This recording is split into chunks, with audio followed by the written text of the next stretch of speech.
Hey, team players, it's 3:45 and it's time to start having great conversations about making this fantasy season an absolute champion maker. We obviously see out there in the NFL players getting moved around. Cooper to Buffalo, CD is a guy we're talking about buying this week, but obviously Adams becomes a Jet.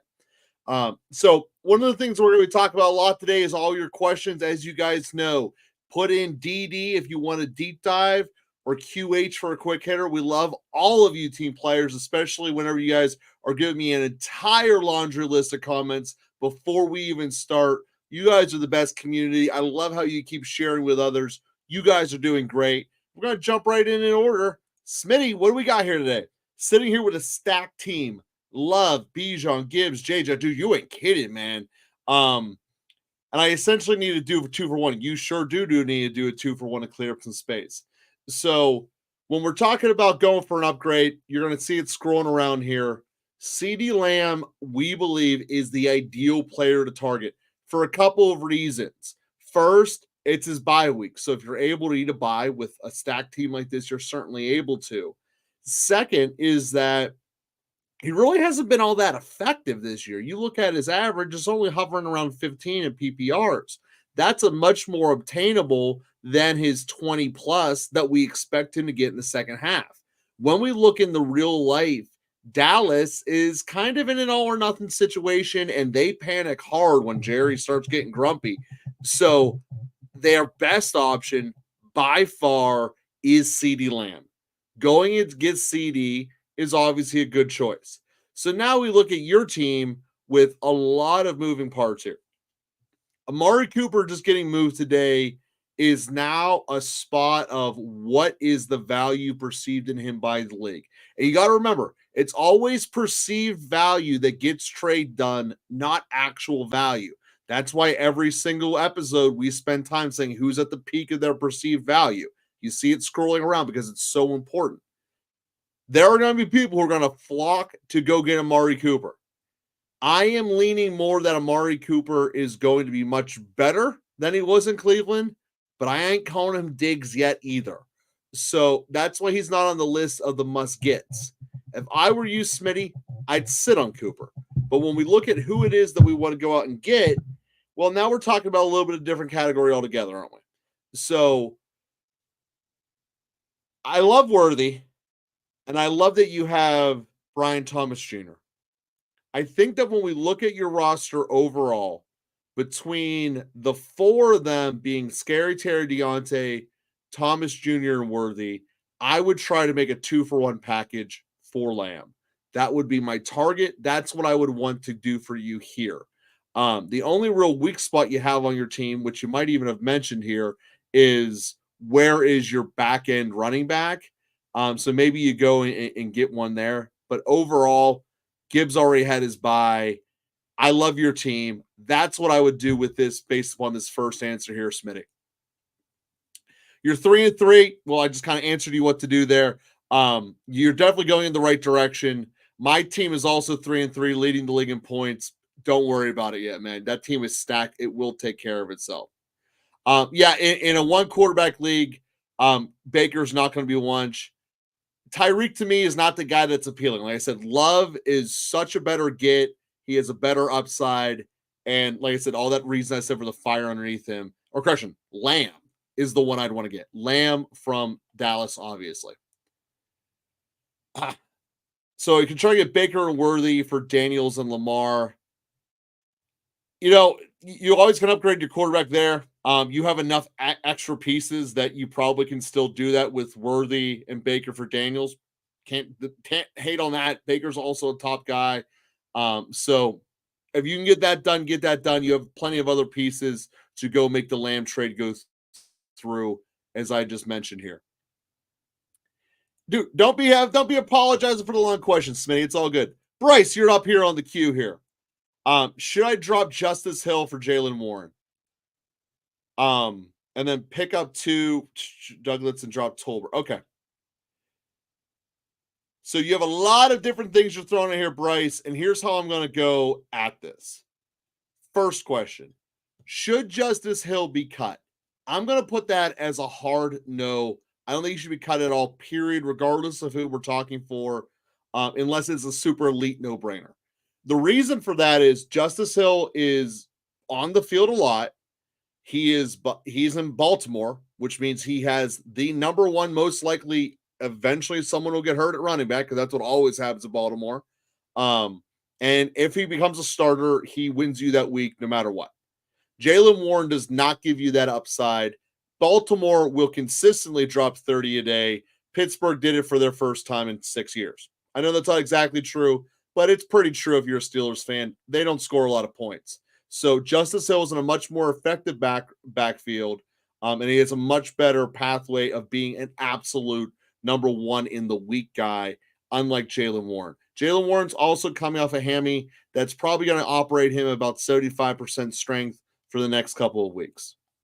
Number 2, pick up Douglas from the Patriots and drop Tolbert. As long as Kupp is still out, I don't want Douglas. Still, as we look at this, the Patriots are a horrendous offense. I know they had garbage time. I know he gave you 13, 14 points. But there's not a clear number one in New England. There's a bunch of number 3s. It's an ineffective offensive line that had made running for his life and probably will continue to do so for the remainder of the year. And Tolbert, on the other hand, Dallas needs to throw their way to victory. They basically can't run the ball. That's not really a hidden secret. And with Cooks being out, the number 2 receiver in Dallas is better than the number 1, if Douglas is even the number 1 in New England. And given all that fact, that number 3, pick one of these guys, Geno, Kirk, or Goff in a PPR. Well, assuming it's a super flex, you're going with Kirk Cousins. I love it when you guys give me the last names and the first names to flip it up. Although I do appreciate that you're all sending out Tyreek now instead of just writing Hill, because as a Justice Hill owner, I always think of him first and foremost, having never really owned Hill in my life. We look at total points for this upcoming week.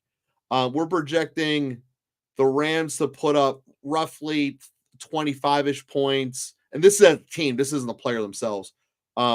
Geno's in that same ballpark. And then Minnesota is going to be projected to put up the most of the bunch. So Cousins, or correction, he's not in Minnesota anymore. I'm getting in my own head. But Atlanta is projected to put up the 3rd most points this week regardless. So Atlanta would be the direction we go there with Christian Kirk for the one right there. Your whole PPR threw me off asking a question about quarterbacks. All right, Miggy, you're up next. I'm done with fantasy unless I win this week. So you're 1-5 and heavily favored. All right. Thoughts on Lazard? Is even worth trading that? Lazard, Bob will come up here and we will have a lot of points of contention. Lazard is Rodgers' dude. He is. Adams is Rodgers' dude. And Wilson never fell into that category. Lazard is going to get you dirty touchdowns. When he's not supposed to, he's gone. Like last night, catching a Hail Mary. That was stupid. Shouldn't have done that. But that's what Lazard is and what he's going to do. So when we look at this overall in its totality, yeah, his value has to come down by default. He just got downgraded from the number 2 to the number 3 receiver. However, it's not necessarily as big of a hit as it would be upon other rosters. The one who really gets pinched in this is Garrett Wilson, because Lazard has such enough backing with Rodgers that it's still there. So I would move him if you can get something decent for him, but I actually think your better play, unless you're going to get, a mid-tier guy that's going to be quality, like a Olave if he was healthy. I don't think you're going to get anyone much above that. But if you can get that type of range, that's what we're looking at. So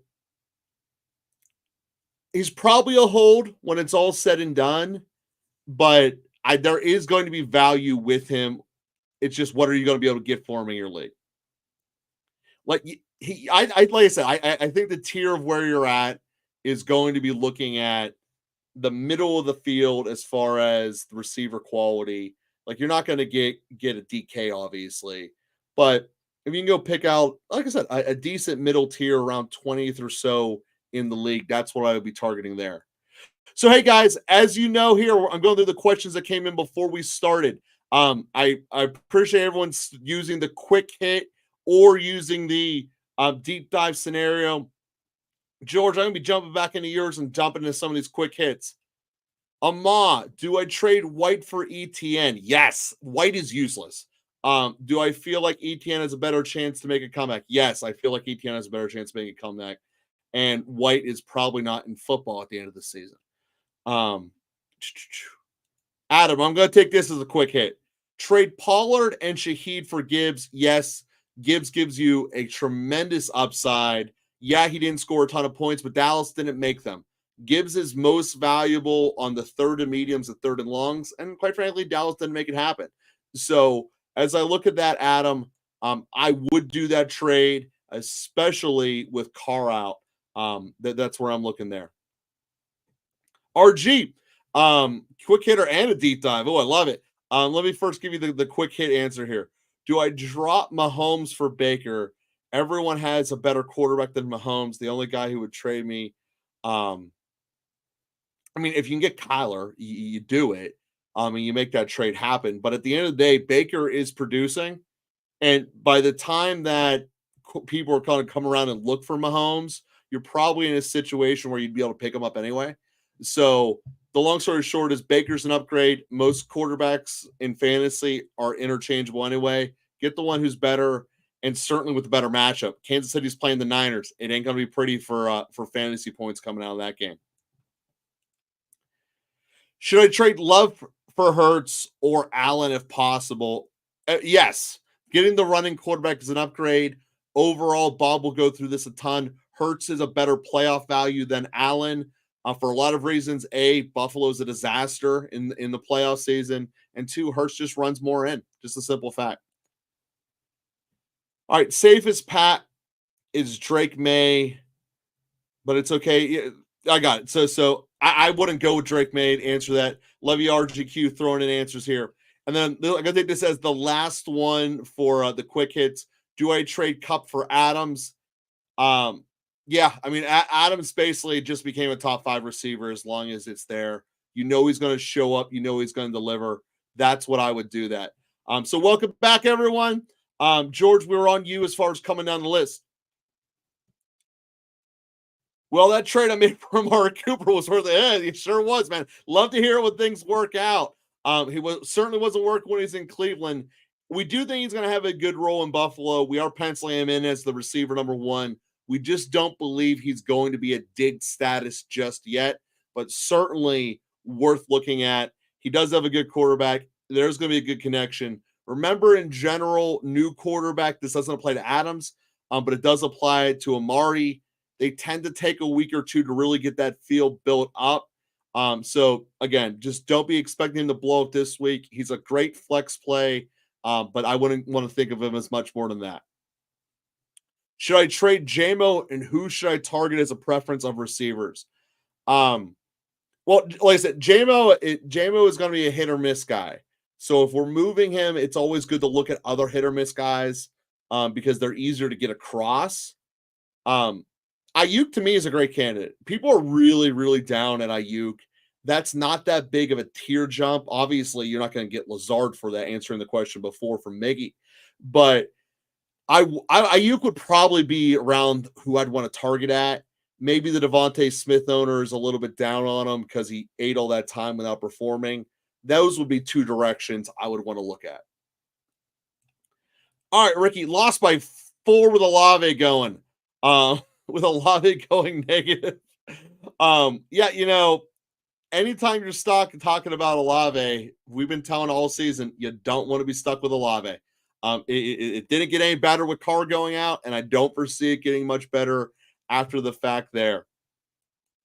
Augusto, you'll be up next unless I got any quick hits down here down below. All right, quick hitter from Quincy. Super flex, have Mahomes, Lazard, but he's getting the bench. He wants Mahomes and Lazard. You get Harrison Jr. and Robinson. I need a receiver. Would you trade this?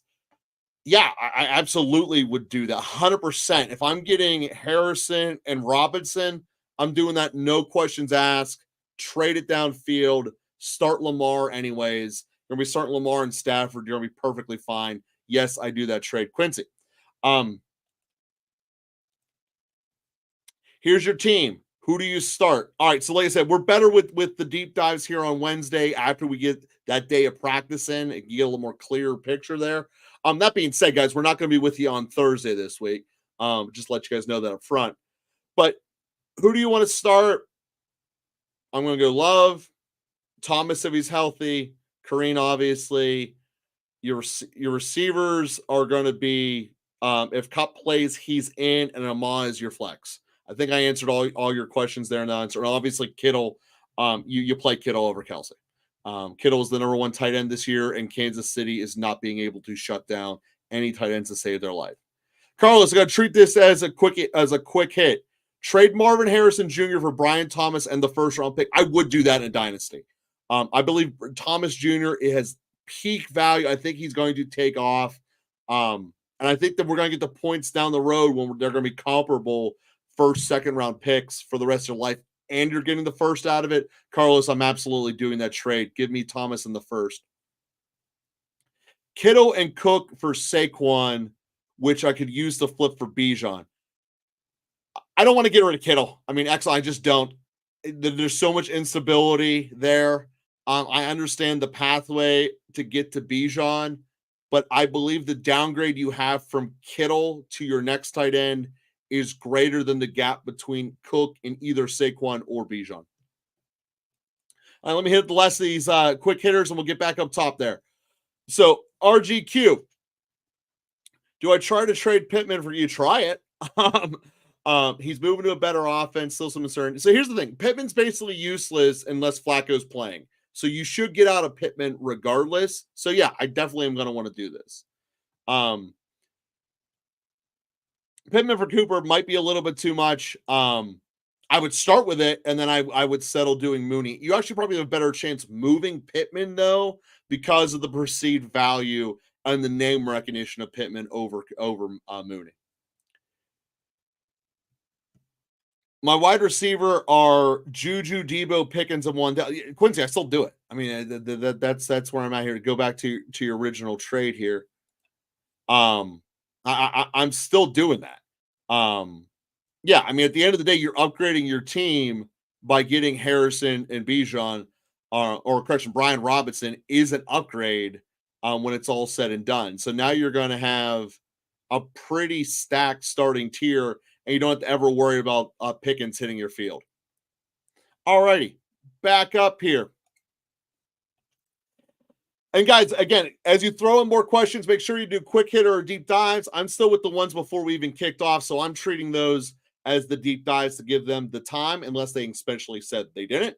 But otherwise, put quick hit or deep dive throughout it, and we will dive into them accordingly. So backs being Hall, Kamara, Chase Brown, Dobbins, Hunt. Dude, that's a good running back room. Receivers are London, Neighbors, Godwin, Pittman, Deontay, Juju. Your tight end is Bowers.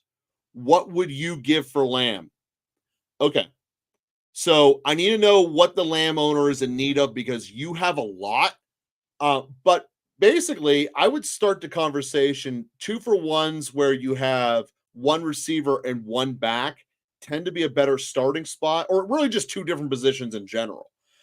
You could capitalize, and this might be a direction to look at, of giving the Hawk at his perceived value before he pops in, now that you've eaten the injury for the guy.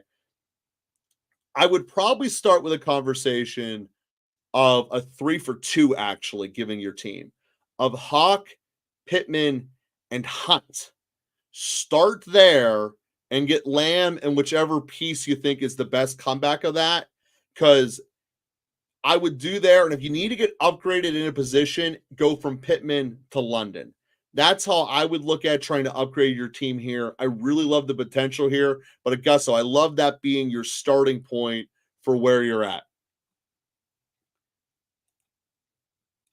Ahmad. Ricky. 2-4 with Love, Brees, Walker, Neighbors, Olave, Kittle. Mason's picking down Pitts, Chubb. Neighbors lost me 2 weeks, and now I feel like your season's over. It's not over, man. We got, 8 games left in most leagues. That's more than half the season's in front of you. You win the next 2, you're back at 500, and you're fighting chance. This team here, sure, with Neighbors going down and Olave going down as well, is in issues. But when we look at this and say, all right, we got Mason as our flex, we got Ayuk's going to be entering the starting lineup, we do got to do some work to upgrade this. Here's how I'm looking to do this. I want to move Daddle, Pitts, and Olave, and I want to go get your best player available that you can get. It might be an AJ Brown type, and that's the direction I would want to go. Try to find someone who really you're going to be selling to whoever is also in the point of desperation, the 2 wins or lower teams. So it's kind of a beggars can't be choosers type situation. But the AJ Brown tier, the Debo tier, that's the receivers you want to be looking at to really pick it up. Brees Hall showed up under the interim defensive coach. I think that the most impressive part of that wasn't necessarily the 100 on the ground. What I really loved out of it was the 50 in the air. So, like I said, Ricky, I really like your roster. I like where it's at. The season is not over. You guys got some really good talent there. Another guy that Bob would tell you to pick up, which I agree with as well, is go get Reed. Get that nice little stack there. It's another guy you can pick up given the assets you have to give in return. All righty, new wave of quick hitters down below here. Welcome, guys. Where did I leave off on here? And so we got Stroud versus the Packers or Geno versus the Falcons this week. Seems like Stroud, but the Packers have been good against quarterbacks so far. Bob, what are you showing me there? Oh, you're just setting up. All right. Yeah.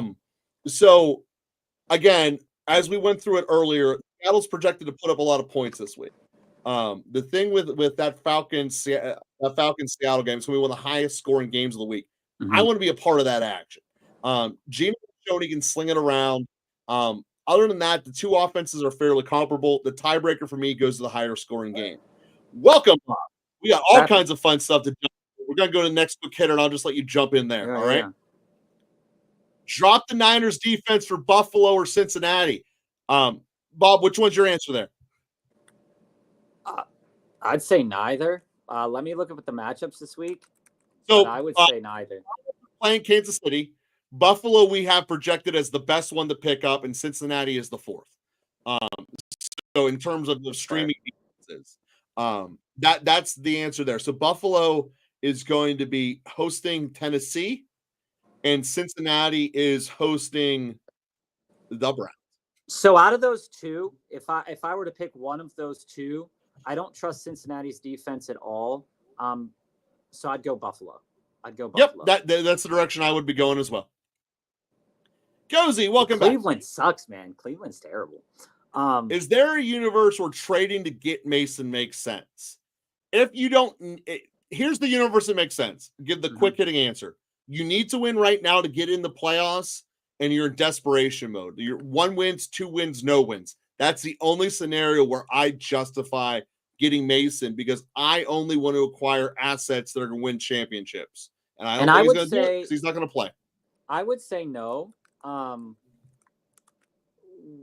In more so along the lines of the injury that he has, it's definitely a concern. So with CMC looming and with Garendo having a good performance, it might not be a necessity to bring him back sooner rather than later. So I would say no. Likewise. All right. So Dobbs or Waddle, who do I start? I'll go Dobbs all day. Braylon, yeah, I start Dobbs, and I think that I don't think realistically that Waddle's trustworthy until Tua comes back. So that's something to keep in mind. Even with 2 bye weeks, with Dallas and Chicago, it's Dobbs all the way. All righty. Dom, just making sure we get your quick hitter and your DD here. Yeah, because Correct. I All right, so definitely this I was got your to. quick hitter. Do I trade Cooper and Olave or Cooper for Connor? I'd much rather have Cooper Well, out of anyone on that list. So yeah, I Dom, wouldn't do the trade at all. if you would have asked this question yesterday, but you didn't, I might have said Connor. But you're asking it today, and because it is today, and knowing that he's going to Buffalo, I don't think you could throw that out the window right now. And move into a piece with a concussion and with an ankle injury. I just wouldn't do it right now. But I do still think that Cooper is a good asset for a trade at this moment. Okay, and we're going to wrap up the rest of these quick hitters down here as we're jumping in them. And guys, I appreciate you guys doing the system so well of quick hitters and deep dives. Jesse, you're on the clock. Do I drop Shaheed or Juju for a running back like Hunt, Tracy, or Tucker or Algier? Well, obviously, we love seeing Algier go off. Shaheed's the one I would cut. And quite frankly, I'm okay with any of those four choices. Do you have a leaning as far as which one you prefer, Bob? I think the way that I would order them would be Tracy, Hunt, Tucker, and Algier. But again, you have like the return of possibly CEH coming up soon, so that could potentially eat into Hunt's carries. We know Carson Steele's not part of the factor, and Singletary always could be a factor. But if I were moving on from Shaheed, I think I'd rather have Tracy, then Hunt, then Tucker, then Algier. But if Tracy you need is the first on my list as well. He's essentially essential to the Giants offense. You know, that's how I would look at it. But in general, I don't think I want to invest in the Giants offense, which is kind of scary. I loved watching Tucker on film. I do have to say that New Orleans makes running backs look very good though. So it's kind of, you got to know that backdrop of the situation, what you're watching. Injured, and I know Shaheed with the injuries is droppable at this moment in time if he misses a lot of time. So I mean, I would, if I need a running back, and this is just off the quick hit, but for anybody looking into the running backs right now, I think that these four running backs, if they're still on the waiver wires, they probably shouldn't be coming up. Tucker with the only one there. But again, I'm not willing to sell one performance so high yet. But out of these four, if you need a big boom kind of player, it could be Tucker. But I think that Tracy and Hunt are solid because we haven't seen Tucker struggle, but we have seen Tracy struggle. We have seen Hunt, not have like a world beater type of game. So that's something to consider as we go forward. And the same goes for a guy like Algier. And this is off the quick hit, but just in general about these four running backs is Algier is the guy if Bijan goes down. So it's very clear. Any game where we've seen Bijan not really play, Algier can take that role pretty easily. It's not he can't do the things that Bijan can do. Don't get me wrong. Well, that's because Bijan is the second best runner in the league. He's a solid player. Like he's well. I think the thing that happens Algier a lot, and since we're just doing an aside here moment, is that people think he's Madison or Akers. Like he's only there because he's a shoo-in. He's an insurance policy. He's not really going to give you anything. Algier might be the best backup running back in football, and that includes Monty. I mean, I stand by that argument. So as I'm saying this through, the reason I'd start with Tracy is because I know he's getting a ton of volume. The Giants essentially depended upon Tracy, and his usage was through the roof. But Algier's my number two. So that's fair. That question there. That's fair. Put a claim on Wandale. Do I trade for Dell? Wandale, Pittman for Dell. I would do Pittman for Dell right now. I would offer that regardless of whether you get Wandale or not. Where I fall on that is Pittman continues to be an asset that with the back injury and it was weird, right, Joe, with injuries this year, but he was a potential candidate for IR and then plays. I believe he got a touchdown last week with like 30 some yards.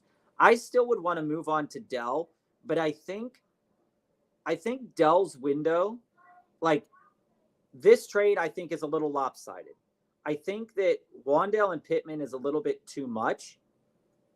And I would try to just shoot for Pittman and Dell because Dell's window is closing. The closer we think that Nico's going to come back, the window for Dell, I think, gets a little bit smaller for the boom performances that we might, like we saw last week. That's kind of how I fall on that one. All right, so the next quick hitter here. Yeah, go for it. A.J. Brown and Chubb for Hill and Madison in a half PPR. I want the side that has A.J. Brown. Yeah, Jim Jam. For anybody in the chat right now, A.J. Brown was a piece that we were looking at a couple weeks back, and I think that he's a definite buy depending on the trade. I know some crazy trades were coming through yesterday. I'm on the side with A.J. Brown, even if that means I'm saddled with Chubb. But Chubb and Madison, for me, essentially two not so great offenses. Chubb is a better talent. I'm taking the A.J. Brown Chubb side all the way. Did you touch on Xenons here, Joe? Or did you skip over that? I might have missed that one. Xenon here. Thinking for trading Brian Robinson and Saquon, what would you offer? Xenon, I know you asked for a quick hit here, so we'll give you a little bit of a quick hit. I don't think for your team, I think I would trade Brian Robinson off your team. And if I were to shoot for anything that I would like to see from your team, I think that I'd like to solidify possibly my tight end position. But I also don't think you need to trade Brian Robinson right now. That's a total thing on that. That's the guy's team he's trying to poach him off of. Oh, sorry about that. So thinking for trading Brian Robinson and Saquon, what would you offer? Let me circle back to this one, Xenon. If I was offering, I forget your team, so that's why I'm going to circle back. Joe, take control over that one. Here's his team. Here, let's just start up here real quick. Here's his team. So, Love, Darnold, Cook, JT, Kyron, Swift, Jettis, Hill, Cup, Amon, AJ, Kittle, Kelsey. Again, I'd move Hill. I don't think you necessarily need Brian Robinson or Saquon. But if you wanted Saquon, I think you'd have to offer a combination of Kyron and one of the tight ends to get him. I would do Swift and Hill. That's another good combination, Xenon. So either one of the wide receivers and one of the running backs, or a higher end running back and a higher end and the tight end. Because like I said, to everybody yesterday as well, the tight end market's suffering. It's very clear that on a week-to-week basis, we're not sure what the number one tight end is going to be or how they're going to perform. Ingram came out of the woodwork this past week, as we thought that he had the chance to do during some games this year. And I think that anybody would kill to have a really good tight end right now. That's why I'm saying a combination of a Kyron and a Kelsey or a Kyron and a Kittle could definitely move you into the vein of Saquon, but I don't see it as necessary for your team. If you wanted to, that's also fair. If you wanted to, Swift and Hill both could move from your team. It just depends on if you really want that to happen. All right, guys, we're going to dive into the deep dives here. I know we got just bombarded with the quick hits, and we love it. We'll hit those after this deep dive. Here's the queue we have right now for deep dives. Let me know if I'm missing any of yours. It's going to be Mick, Revan, Dom, and Steve. Jesse. And then we got some more that'll be coming in down the low. But as far as going back in time, those are the ones we have. You're welcome, Jim Jam. Go so, any thoughts on the Adams news? What should I do with my team? I also have Breece Hall. Ask for more details here if you need it. So remember various parts. Perfect. So with Adams now in the Jets, my fundamental starting point is he is by far and away the number one virtually instantly because he already has the rapport with Rodgers. That's not going to be the same thing with Amari in Buffalo because you're going to have to take a couple of weeks to build that rapport. The one who truly suffers of all of the Jets in this platform is Garrett Wilson. I wasn't kidding when I said he was at his peak value last week because he was. So when you look at this, I'm not worried about Breece Hall at all. And here's why. The 100 on the ground was great. But the reason I really am not worrying about Hall is that 50 in the air. That was a game that basically the second half had no scoring. And he still was able to put up 150 total yards. So I'm not worried about Brees. It's weird that there are 3 Jets that went in the first and second rounds of most redraft leagues. That's very weird. But Garrett Wilson's the odd man out, not Brees. So that's how I look at this, Mick, and that'll be my answer for it. Yeah, Mick, when I see this, and I was just looking for any follow-ups that maybe you had here, but to this question here, last week, and earlier this week, we were talking about Devante Adams, and Devante Adams, wasn't really an asset unless he found a team, and we were suggesting that it could be 2-3 weeks out. Well, looking at the calendar, it's happening right now. So I don't know how. Knowing that this team is now Rodgers, and it was always Rodgers' team, realistically speaking, this year, I don't know how long it's going to take to kind of get used to whatever scheme that they are using outside of, It's not a complicated scheme, but they blitz, throw a slant over the middle. It's a very simple scheme. But realistically, so any thoughts on what I should do with the team? Also have Breece Hall ask for more details. So as I see it, I think that owning Adams and Hall on the Jets is okay. It's okay. But I'm not 1,000% certain that I want to own Adams. And this goes back to what we were saying like a couple weeks ago, last week as well, is that yes, they have a great rapport. The rapport can't be understated. I mean, but the age, they're older now. This is a team that is now, this is basically Rodgers' boys. And you've got Alan Lazard.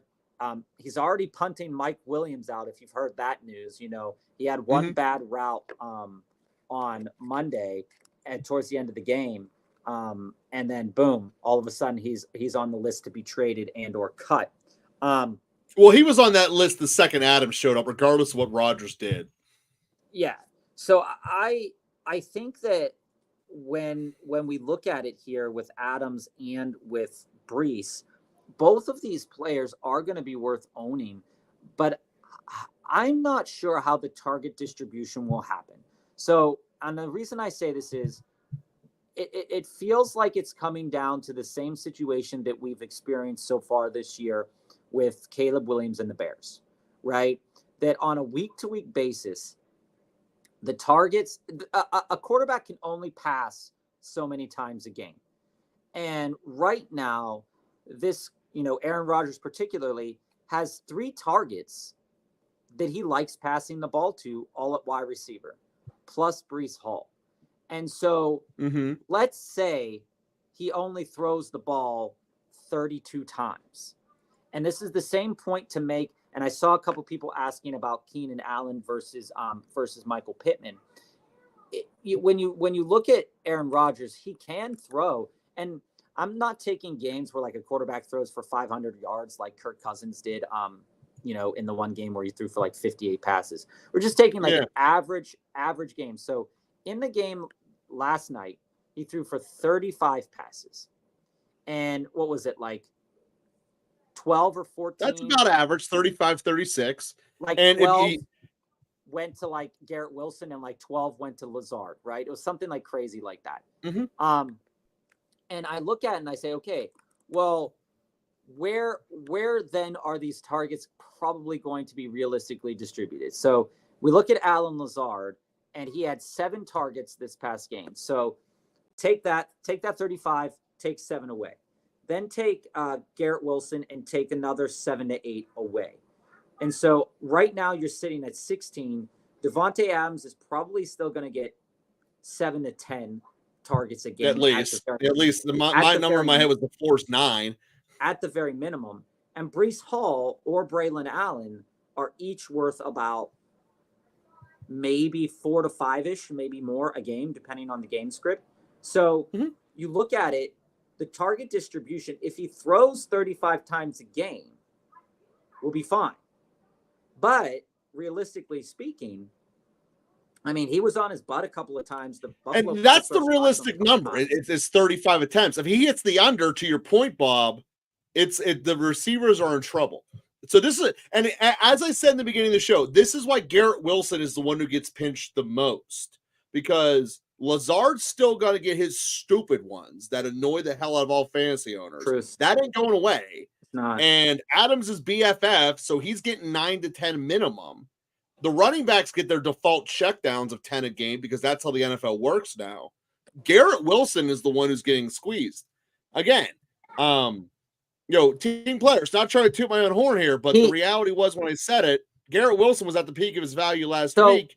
And go back and watch it if you don't believe I said it. He is going to get squeezed. And this is the thing about Devante. For anybody looking into Devante Adams, we were talking about trading in or out of Devante Adams for a couple of days now. When it comes to Garrett Wilson will get squeezed. But I want to kind of quid pro quo this to the other side for a moment, because when I look at Garrett Wilson, I see a wide receiver that can do a lot when given the right opportunities. But right now on this team, especially in this game, we had a lot of lame duck throws from Aaron Rodgers. Yeah. And it was putting both Wilson and Lazard into bad situations. And that's not going to get better with that pick he threw at the end of the game was a complete underthrow. That's why the receiver fell, because Rodgers underthrew him by 5 yards. That was 100% Rodgers' failure. Yeah, and when I see it and I look at the structure of this team, there are going to be targets there, but like we said, and this isn't anything against Rodgers' skill, it's just age and injuries and all this stuff, is that, we look at a guy like Levis, and we were talking about the Calvin Ridley got eight targets, but they weren't really great targets. Well, yeah, Garrett Wilson's not going to get 22 targets a game with Devante Adams in town, but I do think that having Devante Adams on this team opens Garrett Wilson up to opportunities that he has never had before, right? Think about it. You go from you can be as open as you want. If you don't get the ball thrown, you don't matter. And that's fine. But like I shared, he's going to get at least 7 a game. Now, I'm not sure that's guaranteed anymore. That's my point. I think when I look at, and I think it's only guaranteed if Aaron Rodgers is able to be upwards of 30 passes a game. And that's the part I don't think is guaranteed. The more he's getting hit, he's about to play TJ Watt this week. He's going to get hit like crazy. And Joe, I'm not against that. Like I will tell you, I'm not against that. And it's the same thing about Caleb Williams, is that in the Caleb Williams, younger quarterback, same kind of situation. But when you look at a quarterback that has so many weapons, and we can look at this with Jared Goff as well, with Sam Laporta, Amon-Ra St. Brown, and with J-Mo. You look at that, and people are questioning, what is Sam Laporta's value in terms of fantasy if they're winning and Jared Goff's only throwing 25 times a game? As I shared earlier in the offseason about Sam Laporta, he was very touchdown dependent, but also he didn't eclipse 1,000 yards. And these are like standard kind of tight end things. But when it comes down to it, there's only so much that a quarterback is going to be able to do on a week-to-week basis. That's true. And while a receiver might get 7 targets, and this is my argument in the case of 4, that maybe this is good for Garrett Wilson. It's not great for him. Don't get me wrong, because he's not going to get peppered with 22 targets, 12 targets a game. But in the fact that maybe having another credible threat at the wide receiver position that's not Alan Lazard or Mike Williams, because those are kind of borderline, right? And also, how does this change his role on the field? Because he takes the Mike Williams role is what it happens. If he's taking on another position, you are going to have to learn how to do. I mean, if he plays one side of the field versus the other, whatever, But when you look at Garrett Wilson, what I see is a player that has the potential with another alpha wide receiver on the team to make more use of less opportunities, because he's not going to be on the primary defender all the time. He's going to be able to get open in zones. He's going to be able to do things. While I think it's definitely not a blessing, Joe, and I do think you're right when you say that the peak value for Garrett Wilson was after the 22 target game. Absolutely, that was the peak value. There's no question that was the peak value. But for anybody that's holding Garrett Wilson right now, I think that Garrett Wilson definitely becomes a play now that I am also considering on a weekly basis, more so than I might have been considering prior to the Devante Adams edition, because the opportunities are going to be, yes, they're going to be possibly less if Aaron Rodgers throws the ball 25 times a game. But he might be able to do more. That's kind of my argument. I just don't see how it doesn't end up like the Hindenburg, the whole thing imploding, and everyone basically phoning it in. I just don't. So let's just jump into the quick hitters. We know we had a bunch of them fired our way. We got a laundry list of these to go through, Bob, before we get to the next deep dive. And the next deep dives, just so you know, Revan, you'll be up next on the deep dives. Then Dom, Steve, Jesse, and Xenons. Did you get to this one, Joe? This is one earlier from Quincy. Oh, I did. I'm up to date on you got where we were at there on the deep dives. Yeah. No, I was 100% on that. Yeah, dude. We hit a lot of quick hitters for you got here. So you don't need to go up back in time for that. So we're on this one now. Right? Okay. No, we were on Santiago right here. All right. So Santiago. Right. So Santiago, I'm 2-4 and do not know what to do. QBs are Burrow. Running backs are Henry, Pollard, Jacobs. Wide receivers are DK, Evans, Zay, Tyreek, Kincaid. Should I trade someone? Trade one of my receivers for a running back? I think that's the right kind of discussion to have with yourself right now. But I do think that Henry and Jacobs are pretty solid. Let us know about your matchups. But I think realistically, the player on here that's killing you is Kincaid. Kincaid is absolutely killing your ceiling because he hasn't performed to his ceiling yet. So if there's anybody, I think he benefit. I think that he will benefit from Cooper showing up. If there's anything that I would try to do is I would see if I can maybe move Tyreek and Kincaid. That's the right one. And try to elevate my tight end position and my RB2 to maybe a David Montgomery kind of level touchdown producer. Because I think your team is fine from a yardage standpoint. And I think Joe would agree with that. Like, your players are getting yards, but Jacobs hasn't gotten a lot of touchdowns yet. Pollard needs to get a little bit more. And same with Zay and DK at the same request. So I think I'd move on from Tyreek and Kincaid. But like Joe said, I think it's something to think about. We can deep dive that a little bit more, Santiago, later. Going to drop Shakir for someone on waivers, Juju or McConkey. Revan, I think that both of these are good options, but I would go Juju on that one. I'm going Lad. He's just getting a ton of targets, and he keeps getting more each week over the last. Obviously, there's a spot where you can't get more than 12, but he's on pace to filling in exactly as projected that Keenan Allen role and ending up with 100 catches. All right, do I keep Tracy or get Brian Thomas Jr.? For me, that's a no-brainer. Brian Thomas Jr. Yeah, Xenon. I think that looking at your team from above, that I would target.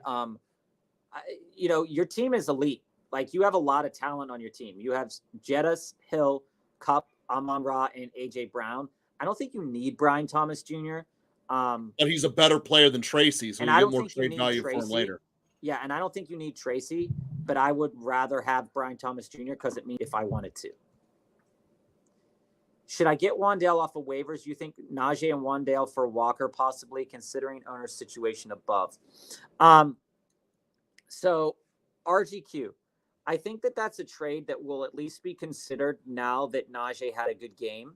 Yeah. And that Wan'Dale continues to get targets. Again, Wan'Dale's one of those players, Joe, that is going to get a decent amount of targets and a decent amount. Although if this guy understood the waivers, you shouldn't be able to do this trade. He should pick up Wan'Dale himself. But that happens in leagues, right? That absolutely happens. Yeah, I think that it's definitely worth considering. George, would I trade Mason for Achane? Right now, I would. We can think you deep have dive. to. We can deep dive that if you want to, any specific reason. But I think right now, I definitely would get HN. For anybody Yeah, joining gives you right playoff now, potential. welcome Local Football Flavor.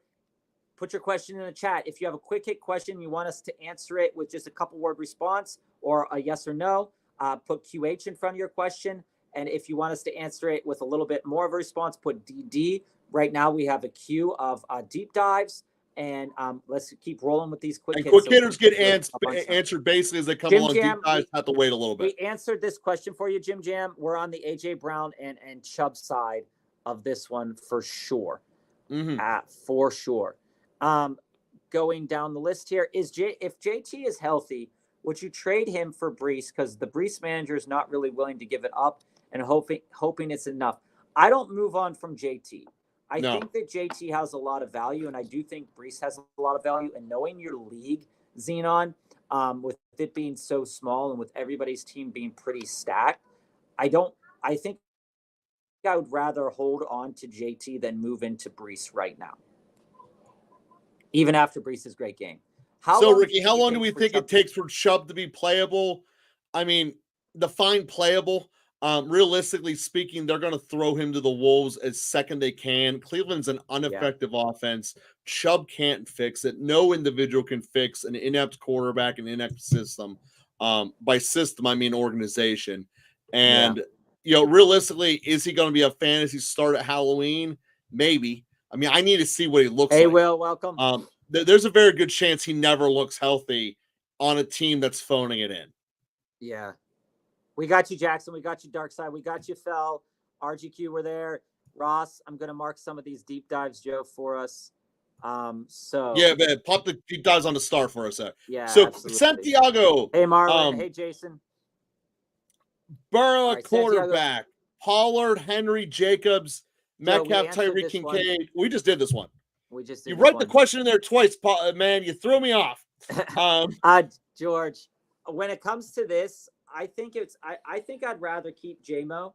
Although I do, like I said, I do think that Pickens after the bye week has great potential. And also, if you don't live in Pittsburgh or if you haven't been following, Tomlin wants to play Wilson.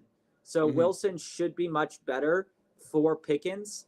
And so if you did want to do this, just understand that I think now's the time to do it. If you want Pickens and A-Chain, now's the time to do it. Yeah, I think that JMO, like I said, JMO has a nice high ceiling, but a low enough floor on a week-to-week basis that is similar to Pickens for me. So if you're comfortable moving on from JMO into Pickens, I think this is the right time to do it, knowing that the schedule after the bye week gets really good for the Steelers. And heck, maybe Wilson can return the form. So I would rather have HN and Pickens than Mason and JMO right now. And also the part A-Chain over Mason's a much better playoff play. At RGQ, yes. All right, so do I drop Pittman for Keenan Allen? Yes. I'm 1,000%. Quick hitters, quick to the point. On the Keenan Allen bus. So RGQ, Darkside, you're right. He does. Yeah, Darkside, this is absolutely. Oh, that was a comment from an answer I gave earlier in the day, Bob. That's absolutely devastating. That was a comment from earlier. Will, I have so many receivers, and these guys are really on my bench. Trade Mike Evans, Ayuk, and Chubb for CD. I could also do Amon-Ra and Chubb for CD. I would, Will. If you want a deep dive on that, just put DD in the chat. I would do the first part of that, Will. As I said at the top of the show, CD is absolutely a person who is buyable right now for all the elite ones. His for the right price. Production has been in the mid-teens instead of the 20s. He's on his buy. He's a buy. He's the best buy in terms of talent this week. And we talked about that yesterday as well. We had a couple people. There was some trades in the chat that were kind of lateral-ish trades. CD's definitely super, super elite. Let's get into this. Without double teams is a winner. This is what I'm saying, Joe. Going off of this. Darkside, he's going to be the most talented guy in the league who doesn't get the ball. That's the answer. I mean, that's the reality. I'm sorry it sucks, but it's true. I'm not a Rodgers hater. I just know how you throw football. Jets are the new Lions without an offensive line. Yeah. Do I trade DJ Moore for Brock Bowers? I do. Yeah, do trade without an DJ Moore offensive for Brock line and a Bowers. guy who's going to break, 90-year-old who's going to die. Sorry. Do Especially, I do DJ Moore for Bowers? I take the Bowers side, Phil. Yeah, especially for anybody going out there for a tight end. Like I was saying, now's really the time. It was a couple weeks ago for a couple of players, but now's the time to go out there and really sift through what you want at your tight end position. If you're okay using the waiver wire to get tight end talent from a week-to-week basis, because there's a lot of turnover, feel free to continue to do that. But there are a couple of players that are really showing up as elite options on their team. And Brock Bowers has been doing this even without Devante Adams in the lineup. And in spite of Devante Adams in the they're lineup, forcing it to Bowers. I am all in on the Bowers bus. All right, so let's dive into the next deep dive here. Revin, you're up on the queue. Then we'll come Dom, Steve, and Jesse with the good on the list. Jason and Marlon on the next string of quick hits as well. That's right. So 12-man half PPR, Allen, JT, Jones, Pollard, Dobbins, Bigsby, Brown. Dude, this team is stacked, man. All right, so I need to trade Pollard, Dobbins, Bigsby for a package for a top receiver. Well, Lamb is who you should get. So let's say he's the most viable one right now for all the reasons I just said. Now we just got to make a deal. We can do that. I'm putting DJ Moore in it. No questions asked. I want him off my team.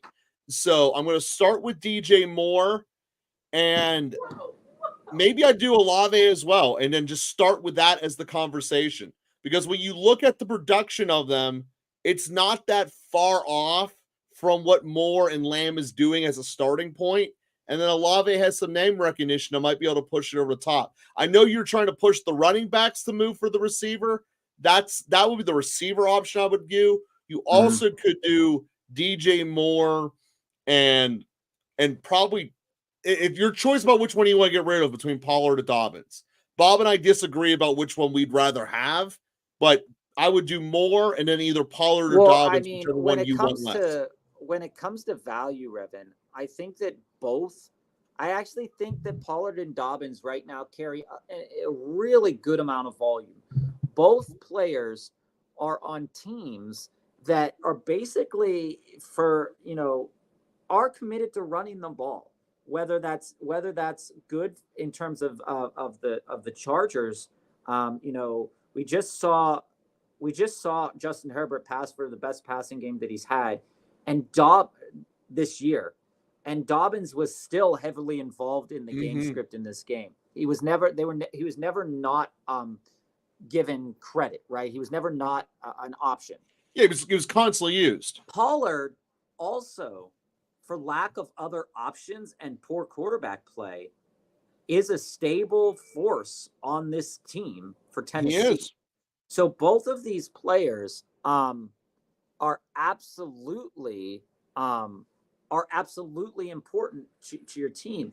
And like you said, and like I said yesterday, I believe you brought this up yesterday, Revin, when it comes to this team, JT and Aaron Jones's injury report are vital to what trade you actually decide to make.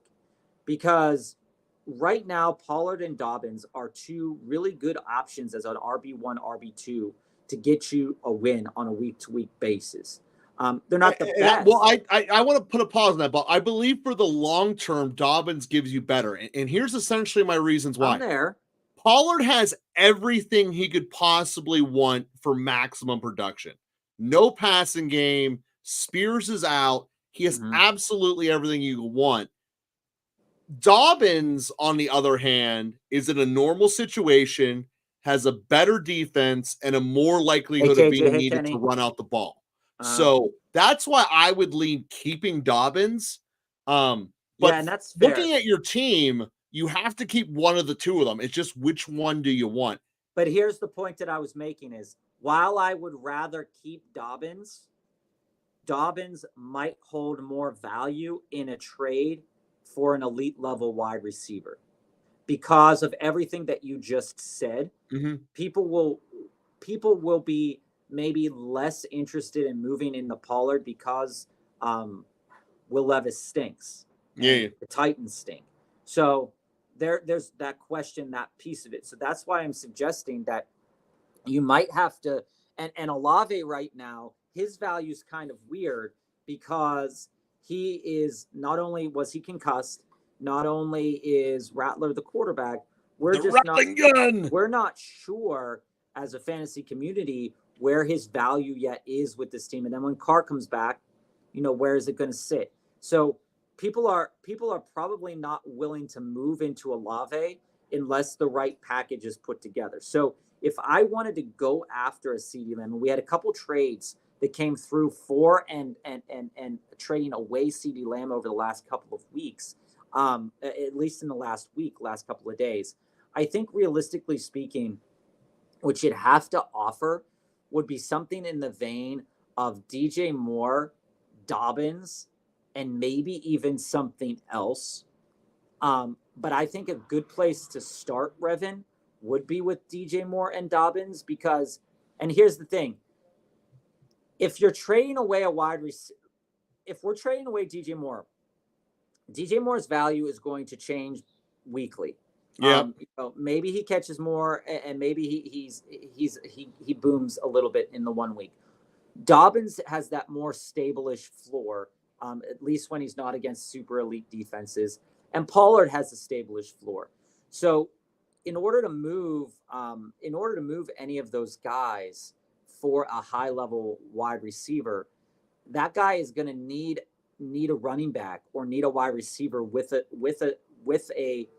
As I say, if I'm trading for a wide receiver 1 like CeeDee Lamb, I need to offer a wide receiver 1 capable player and a running back 2 capable player, or I need to offer a running back 1 capable player, if not already a running back 1, and a wide receiver 2 capable player. So if I'm structuring a trade to get one of those elite guys, that's the type of deal that you kind of have to run, unless the guy is fire sailing, unless he's sick of owning, one of the best wide receivers in football, which is crazy, right?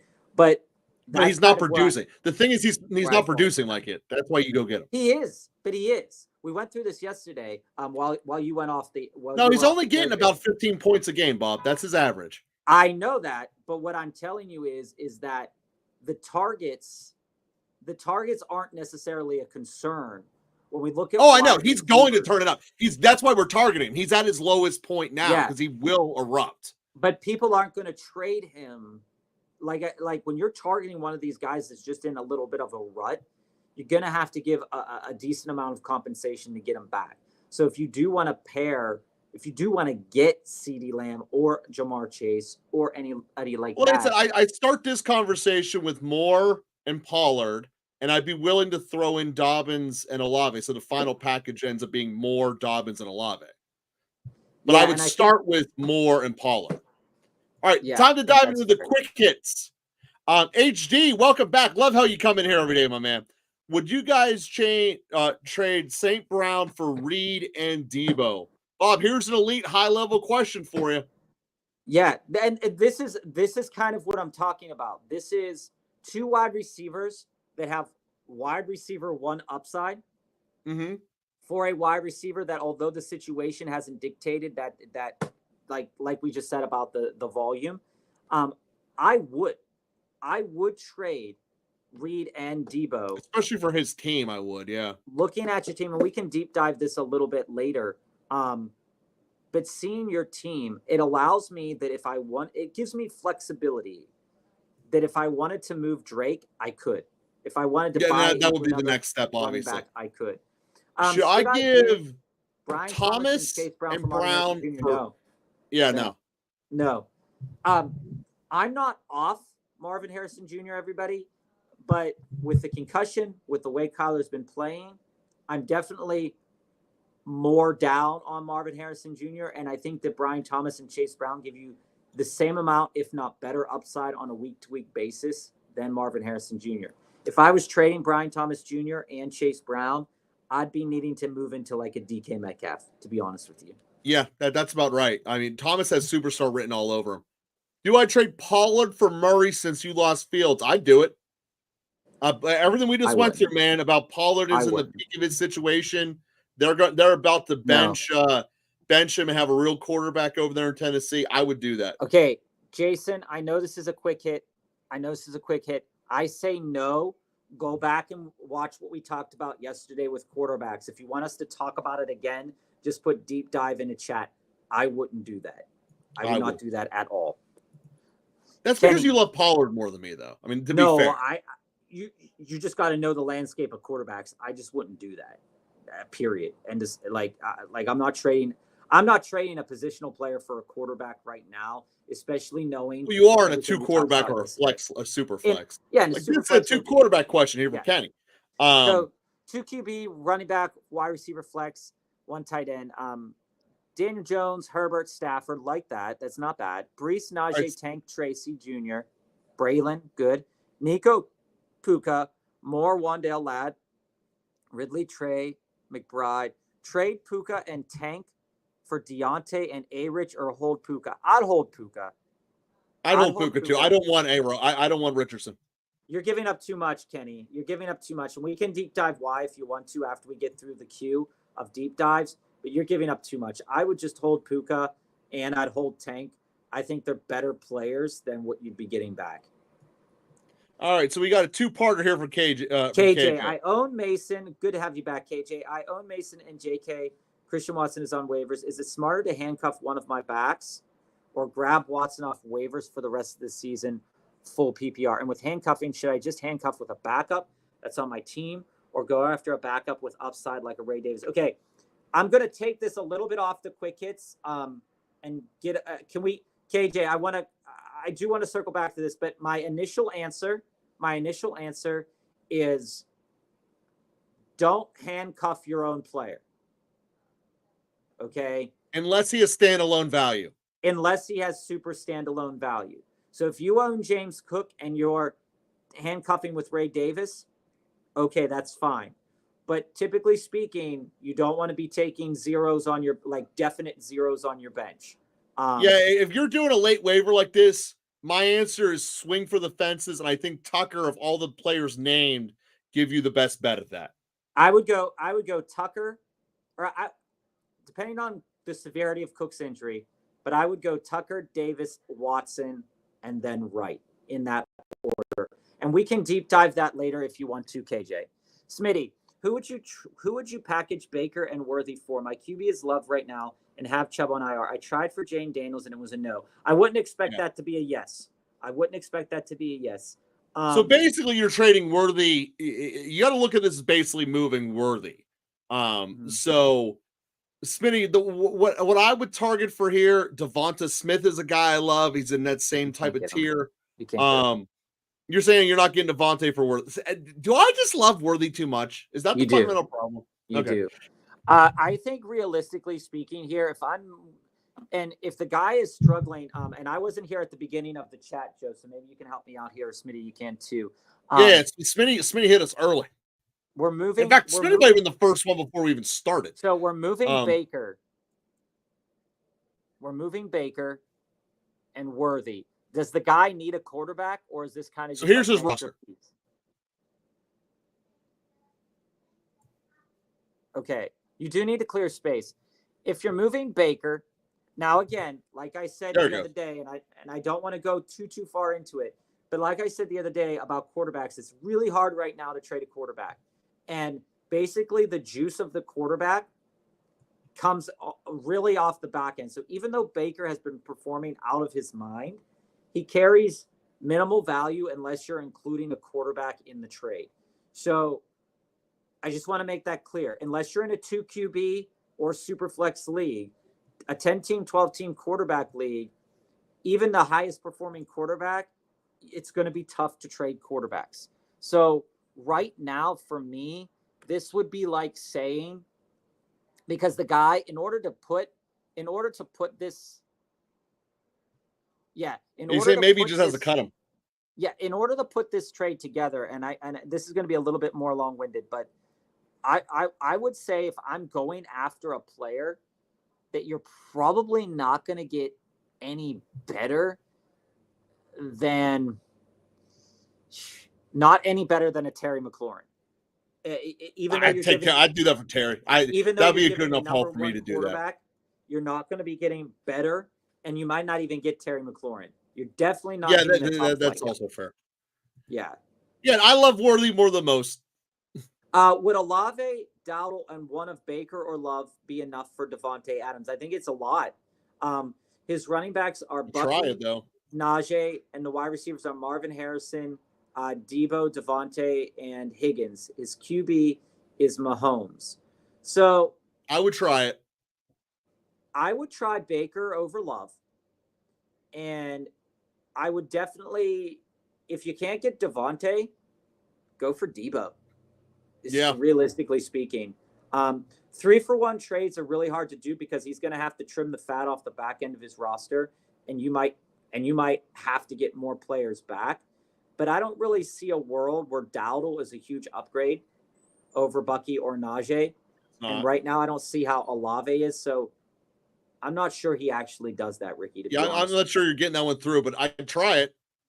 Trade DJ Moore for Zay. I would take Zay in that half. Yeah. Adam, I would definitely do that. 100% get Zay. Like we said yesterday, Hollywood Brown was the last 1,000-yard receiver for Lamar Jackson, so he's capable of it. And Zay looks like that to be that guy. Do I hold the Vikings defense and add Buffalo this week? Not sure I want to start the Vikings versus the Lions, but they are the number one defense on the season. I think that's fair to say, Mick. And one thing about Minnesota that needs to be said, while they are the best fantasy defense, they are one of the worst defenses in terms of passing attempts given up. Jared Goff hasn't thrown the ball a lot this year, 18 attempts, 25 attempts. If he gets upwards of 35, 40 attempts, that game could be disgusting for Minnesota. So just keep that in mind. And I think that that's a responsible thing to do. Not starting the Vikings this week and adding Buffalo. I think that's a really smart. Buffalo's our number one on the waivers pick up for defenses. All right, do I drop or shard waiver Chase Brown? Yes. End of discussion. Yeah, you do that. Not even a question. Bryce, you could have told me you could have said the same thing to me last week. You could have said the same thing to me 2 weeks ago, and I would have said the same thing that I'm saying. A month ago, we would have been on that bus. Steve, I have Aaron Jones, Kamara, and Henry, but need a wide receiver. I already have Hill, McLaurin, McConkey, BTJ, and Juju. I have Chubb, Laporta, and Ertz too. Who could I package together to get a stud wide receiver? I think right now, as Joe stated, that if you want to move into a super stud, Hill should be part of that package. Yeah. But realistically speaking, I do think you can move McLaurin and Kamara into a super stud wide receiver with the way that they're performing. That probably gets you CD. And the way that and just the name recognition that Kamara has, I think you could definitely move into something big. If you wanted to move Hill, you could probably move Hill and BTJ or Juju into a different top flight wide receiver. But if you don't want to move Hill, I think your next bet for a trade would be to move McLaurin and Kamara. So that just, depends on how you feel about Kamara. I would start with Lamb. Again, we're obviously getting into this. All right, guys, we got a lot of you guys are asking for the DD follow-up, so we will hit those up in a minute. But we do have to get to the DDs in order. So, Dom, this is a DD question. Do we start Cooper over Juju? So my starting point with this is yes. The thing is it's strictly matchup based. The Niners defense versus Juju, or we're looking at Tennessee versus Amari. I know that it's the first week with Amari getting settled into the new system, but with all of that being said, I just worry about Juju setting up over the Niners. I don't at all. What needs to be said, Joe, is that when we look at Amari Cooper, right? And we saw what he was doing. We saw what they wanted to do with him in Cleveland, but Deshaun Watson couldn't get it done.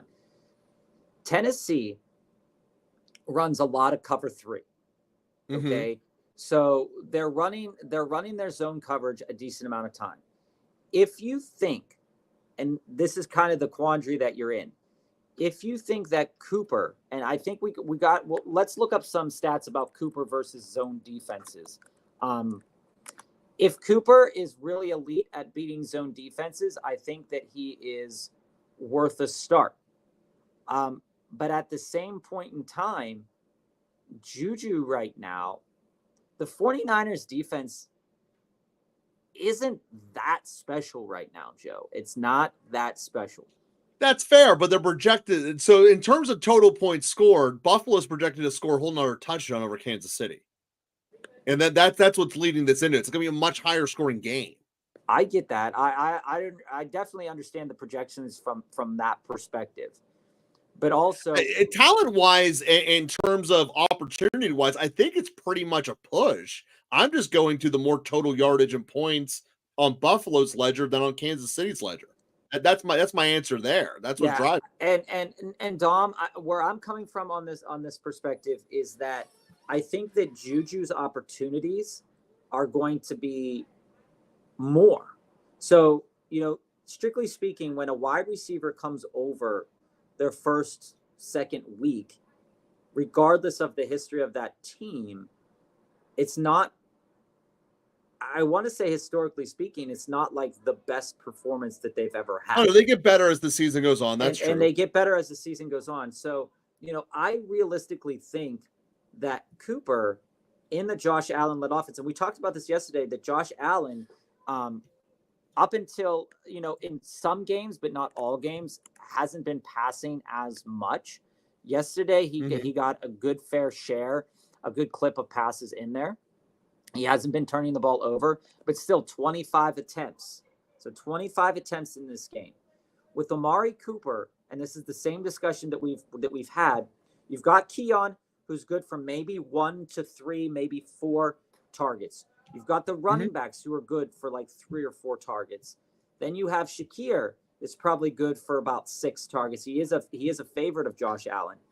And I would say that while it's a better situation in a game that's probably going to have a decent amount of points, like you said, Joe, but I am looking back at what Tennessee has done to wide receivers. Josh Downs did pretty good against them, but Alec Pierce didn't get anything, right? Yeah. So I'm looking at it and saying it really depends on how they're going to use Amari. Amari is a super talented wide receiver. There's no doubt about that in my mind from a historical perspective here for Amari Cooper.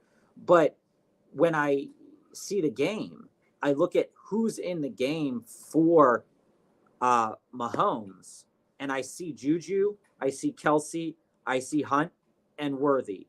And Worthy hasn't been getting a bunch of targets. So even though the game is projected to maybe be less scoring, I think that there's going to be more targets for Juju in that game because of the amount of weapons. Because of the amount of weapons. You just cut a check to go get Cooper. I mean, in terms of draft capital. Realistically, did the draft capital that you give up to get Cooper, I get it that you're going to want to get him involved and get him used. But I just look at here's basically when we look at the competition for target share, I see it bigger in Kansas City than I do in Buffalo. Knowing that Coleman and Kincaid are in Buffalo. How?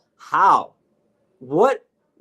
In what universe? Because he's going to give Kelsey 500 targets. That's fine. He can give Kelsey 12 targets, and if he throws for 25 times a game, Juju's going to get the other 10. No, he's not. He's going to check it down to the mandatory 5 to the backs. He's going to give something to Worthy. You want to do a side bet on this? I bet Cooper gets more targets than Juju. That's my answer. I'm not doing that side bet, but I'm just bringing up the point that you're looking at this and you're telling me that Kincaid, Ray Davis / Cook, Shakir. Yes, I'm saying that at the end of the day, he's going to get the ball to Cooper more than it's going to go to Juju. That's crazy, man. And the other part of this is, like I said, when you look at the game script of the two of them, there's just going to be so many more targets in the Buffalo game than the Kansas City game. Juju might have a higher percentage of it, probably does. But in terms of actual targets that go down, I think that when push comes to shove, Tennessee's offense will never be on the field. Well, yeah, I don't know how to say that. If they have 20 minutes of possession, it'll be a miracle with how good that. Why would Josh Allen continue to throw it? Because I don't think that they're going to steamroll him. I think this is going to be more like crock potting. where they're just gradually putting the points on. Tennessee doesn't allow the big plays against them as much as, so that's where I'm at there. So there's a very long answer for you, Dom, but my answer is Cooper.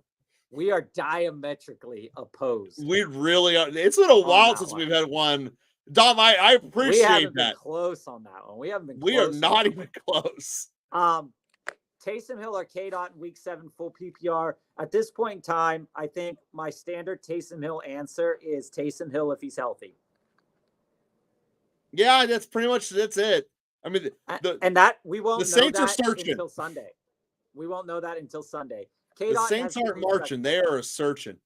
K-Dot has been very respectable, so I'm not gonna write him off. I'm not gonna write him off at all. Fair.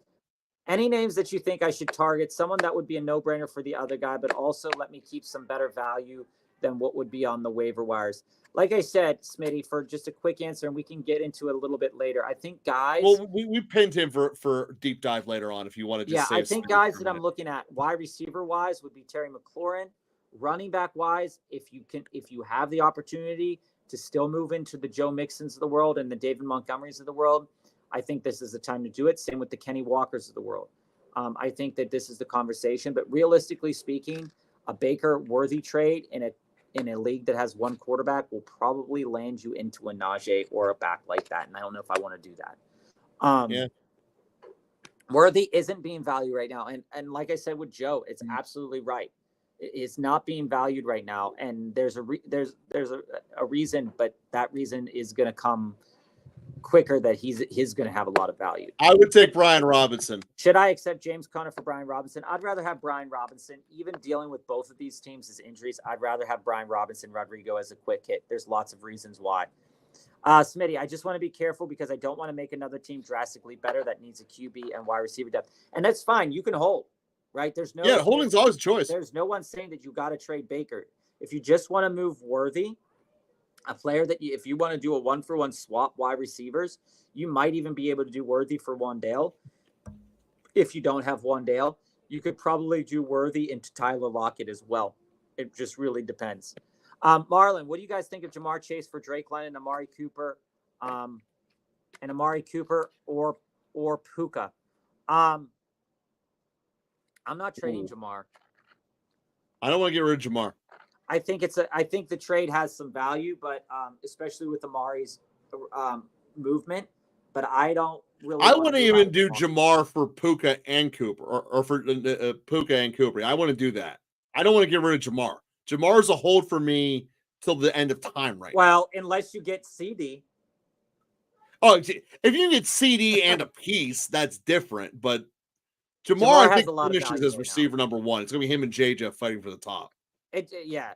Do y'all think Cooper Kupp can finish as a top 3 wide receiver rest of season full PPR? Absolutely. He could, absolutely. If we're just going rest of season, starting in the game that he starts in until the rest of the season, sure. If he's healthy, I don't think he will, but he definitely has game script and his advantage the rest of the year. If he's healthy, I think it's probably more realistic he'll be top 8, but I don't know if top 3. Kenny, we'll DD that. I'm going to star that right now.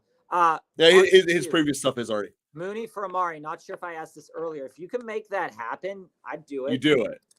Yeah. Like last week, I would have said the opposite. I would have said I'd rather have Mooney over Amari. But with the movement of Amari Cooper to Josh Allen, I think it's relevant to do that. But I don't know if this gets done now. Probably would have got done yesterday, but not. I don't know if it gets done right now. IP, welcome to the chat. What do I do with Josh Jacobs? I can't trade this bum for anything. Do I hold? IP, yeah, you hold. And he's not that bummy. He's not that bummy unless you're in just the standard league. In PPR leagues, he's getting around 12, 13, 14-ish points. I think the touchdowns are going to come, especially in a good offense, being set up realistically in good situations. I would hold him. Unless I could trade him for something great, but I would hold him. QA, Adam here. Evans or Zay rest of season? I'd go Zay. Me too. That's a tough one, though. They're probably going to end up pretty close. It's close. We can deep dive that a little bit later if you want to. Cap, welcome. First off, Cap's for I appreciate you're on brand. I hate the all caps, but I appreciate that it's on brand.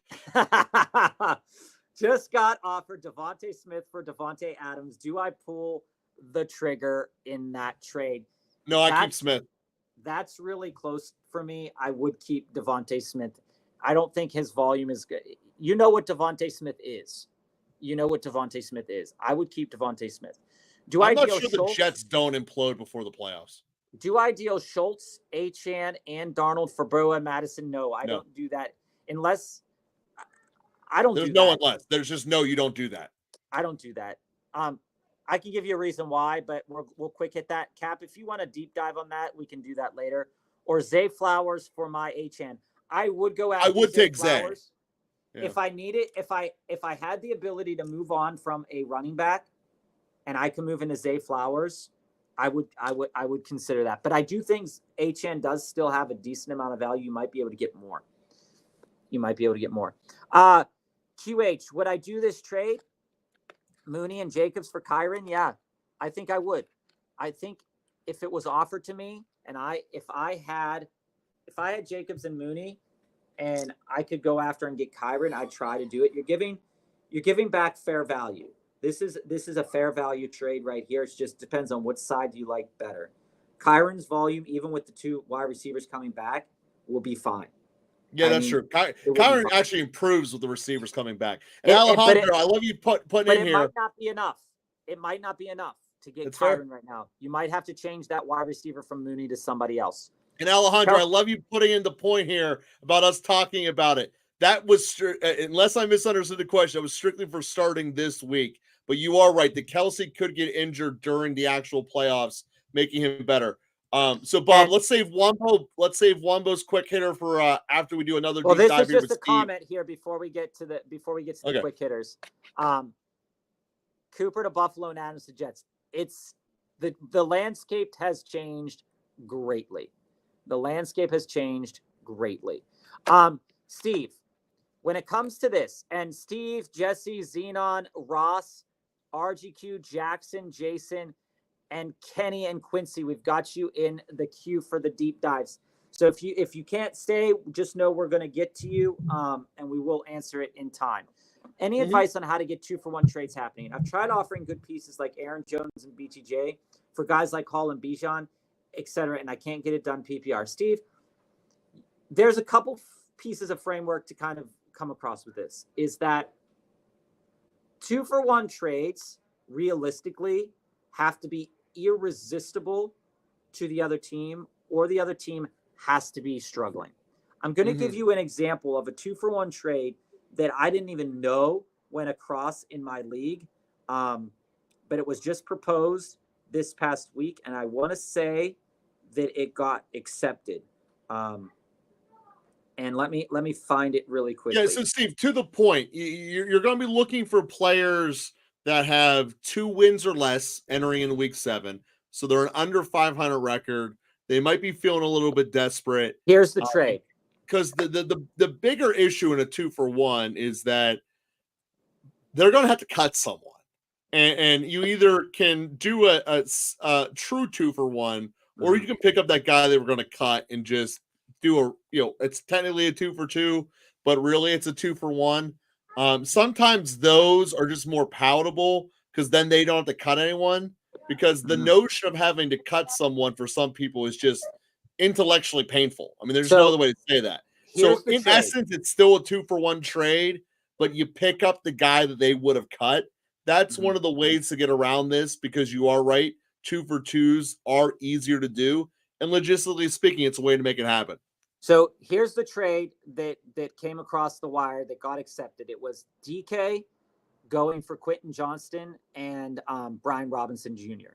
And these are the frameworks of these two teams. So the team trading Brian Robinson Jr. has Bijan, Dobbins, and Achane. So realistically speaking, they can move it. At wide receiver, they're sitting there with Dell, Debo, Josh Downs, Brian Thomas Jr., Wicks, Tucker, and QJ. This guy also has Algier and Braylon Allen on the back end of their roster. Like I said, it's a very deep league. Big benches.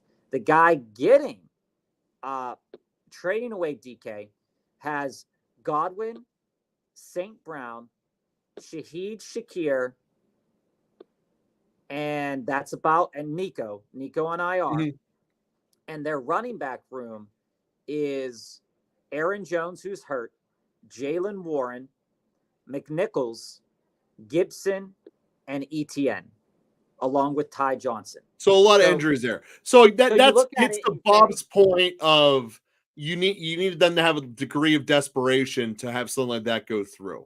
And that's like I said, you can look for desperation in a lot of different ways, one of which being their present record, one of which being their studs get hurt and they need to replace them. Injuries and records are the two primary ways to go about this. And then there's also the speculation plays of, now granted, they just ended because Devante Adams got moved, but the speculation plays as well. But I think the biggest problem is that it's very difficult in a 2-for-1 trade to trade somebody who's injured. Yes. And unless it's the one, right? So if I'm moving someone, and let's say Aaron Jones wasn't injured. If Aaron Jones wasn't injured, I don't think that you consider trading him because he was performing really well prior to that injury, and he was a cog in this offense. The cog in that Minnesota offense. Is better with Aaron Jones. We went on record and said that a couple weeks ago, I believe, too. But you look at this and you say, if Aaron Jones were healthy, you would not even consider trading Aaron Jones. So come at it from the other perspective, is that if you're coming at me to get Bijan or you're coming at me to get Hall, I'm going to at least need somebody healthy back. If I'm giving up a big dog running back, I'm going to need to give a healthy running back in return. So instead of framing it Aaron Jones and BTJ, you're probably going to have to give 2 running backs instead of a running back wide receiver.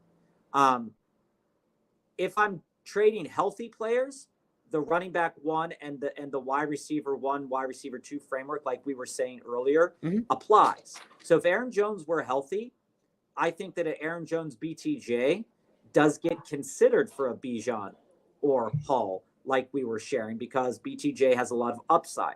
He's moved up the rankings a little bit more each week. But as it sits with Aaron Jones, he's not healthy. So people, unless they're trading one away, they want 2 healthy players back, especially if they're struggling right now, right? You can't, it's really hard to get if somebody's doing bad with Bijan and they're struggling, the likelihood that they move on from Bijan if they don't get healthy players back is really low.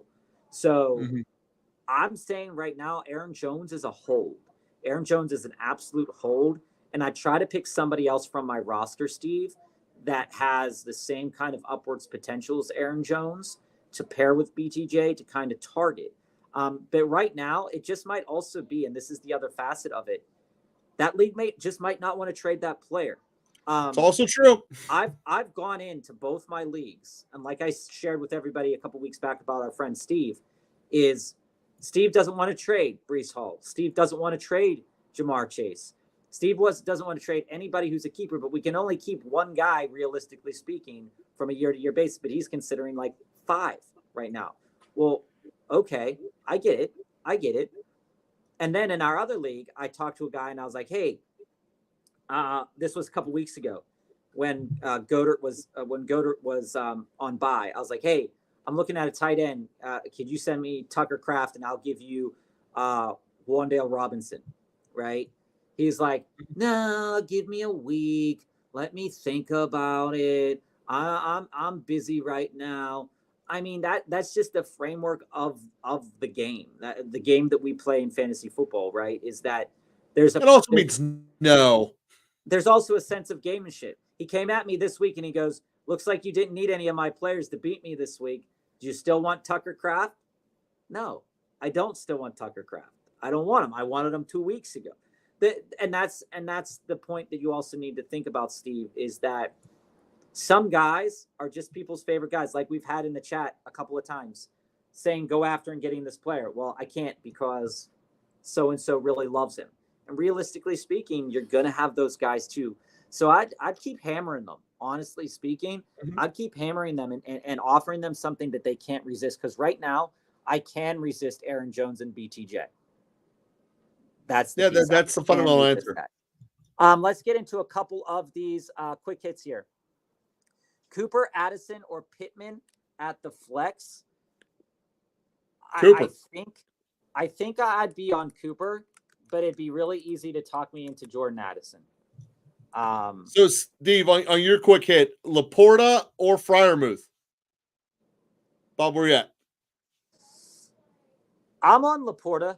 I'm Me on too. Laporta this week, and I think I'm always gonna suggest Laporta, especially they're playing Minnesota. The Steelers don't score enough touchdowns for enough touchdowns to go around. Like I said, and until that changes, I can't take Freiermuth. There should be a lot of passes in this game with Minnesota, and I think Laporta could benefit from that. I don't think either of these are going to have like amazing games, but Laporta still has that upside of tight end.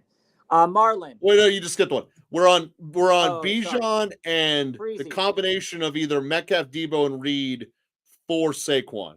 You're giving up too much, man. You're giving up way. Yeah, even if you're picking, obviously you're picking just one of those receivers, but no, Bijan for Saquon would be a fair up and down. But I don't think I would do that. I would take Bijan outright. Yeah, I'm on the. I want Bijan, Metcalf, Debo, Reed. That wide receiver room is solid. What's the reason you want to move into Saquon, Freezy? Put it in the chat. Marlon, you did. I did Saquon, Ayuk, such a disappointment, and Bucky Irving for Godwin and Jahmyr Gibbs. I think it's a move, Marlon. I like Gibbs a lot, and it was just a disappointing week for Gibbs this week. Saquon was a lot to give up. I can see why you wanted to move on from Ayuk, and Bucky right now is kind of like the add-on. So I could see the upgrade factor that you see in Ayuk for Godwin, and Godwin played an elite level game. I'm not willing to give Godwin. You always can spin Godwin to something else too. I mean, that doesn't need to be the end of the trade. If you feel like you failed the trade, spin it out and get some more out of it. That's how I would look at that. Move Godwin. I don't think you did, because realistically speaking, Godwin outscored all these guys last week by himself. Yeah, he did. Godwin was the highest or second highest in the league last week. Yeah, so I don't necessarily think you lost it yet. I think that's a long-term trade to watch, the point differentials as the season goes on. But like Joe said, if you wanted to spin Godwin, you definitely could. I'm 3-3, Smile. My team is Justin Fields, AR, Brees, Jacobs, Javonte, London, DK, Tyreek, Andrews, Cole Kmet, and Jordan Addison. And I need a quarterback. Should I trade for one or pick someone off waivers? I just do waivers. Make your life easier. Because he's a backup on another team. Smile, we can deep dive this for you if you want, but in the chat, I'm looking here. Can you please put the quarterbacks available on the waiver wire right now? Because I'm telling you right now, even though Jacksonville plays up the second week, Drake May is perfectly viable this week as. Well, Drake May showed he will put up points against the defense that comes at him. Drake May is viable this week as a starter in the quarterback department here. If they said if Anthony Richardson's healthy, he's playing. So what does that mean for your team? That could get a little bit dirty. Also, Russell Wilson's probably available. Smile. So I'm not ready to sell any of my players for a quarterback, and I don't think you could. But if I would, it'd be something along the lines of whatever tight end you don't trust, plus Javonte Williams, and try to move into a quarterback if you could. I wouldn't do that. I would pick one up off waivers. But I'd be looking at Drake May this week, realistically speaking. Abraham, I'm 5-1. Excellent. Love to hear that. Mm-hmm. I have Kyron Jacobs, K9, Javonte, Jefferson. I think you're the first team that I've seen that's 5-1 that has Javonte Williams on it. Dobbs, Lockett, Keenan, and Ridley. For wide receivers and running backs. Got offered CMC, Mason, and Olave for K9. Yeah.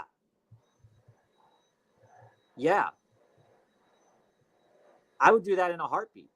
And I would drop Ridley. Yeah, do that. I'd drop Ridley, and then I'd figure out who I wanted to drop on the backside. They also have Amari. I can replace Olave. Yeah, if I could do CMC, Mason, and Amari for K9, that's more than enough. Yeah. That is more than enough. Even considering you don't have to start Mason, especially with the injury. So in your situation, getting into Mason isn't realistically hurting you right now. And this is for CMC in the long run, realistically speaking. That's exactly what it is. K9's elite. There's no doubt about it, but he's going to have bad weeks. Yeah. Put Amari in that trade instead of Olave. It just depends on the poison that you'd rather have. I would do that in a heartbeat.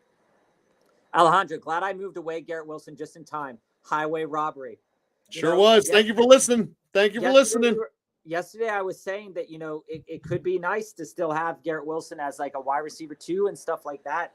But yeah, Joe told you to sell, and, it's kind of coming to fruition if you are on that bandwagon. 4-2 Taco, nice. 12-team league got offered CMC for Connor and Pickens. Thoughts? I have Hurts, Connor, Dobbins, St. Brown, AJ Brown, Laporta, Mason. Benches Hunt, Pickens, Algier. No, dude, you're going to the playoffs, Taco. Keep CMC and win your league. No. He's getting CMC. Then do that. Yes, get CMC on your roster and win that league. Yeah, I'd do that, especially considering the Connor injury. And your wide receivers are solid enough that Pickens isn't scratching your lineup. So I think right now, from week to week, if I'm starting, it's going to be Hurts, Dobbins, Mason if he's healthy, St. Brown, AJ Brown, and then Hunt. And then you still have Benson. So Connor's already looking like he might not be healthy, so that's something to consider. You also have Justin Fields, and someone offered me Breece Hall for Hurts and Connor. I wouldn't do that. No, I wouldn't do that. I would go out and get CMC. I would go out. Yeah, and get CMC is the better one. Alejandro, this is exactly the case. We were talking about Detroit. JMO is hurting St. Brown and Laporta this year, but in a different way than we might think. I can talk about that a little bit later. Been holding on to Ridley because he has to get his stuff together. This is what Joe said yesterday, especially over the bye and getting some practice in with his quarterback.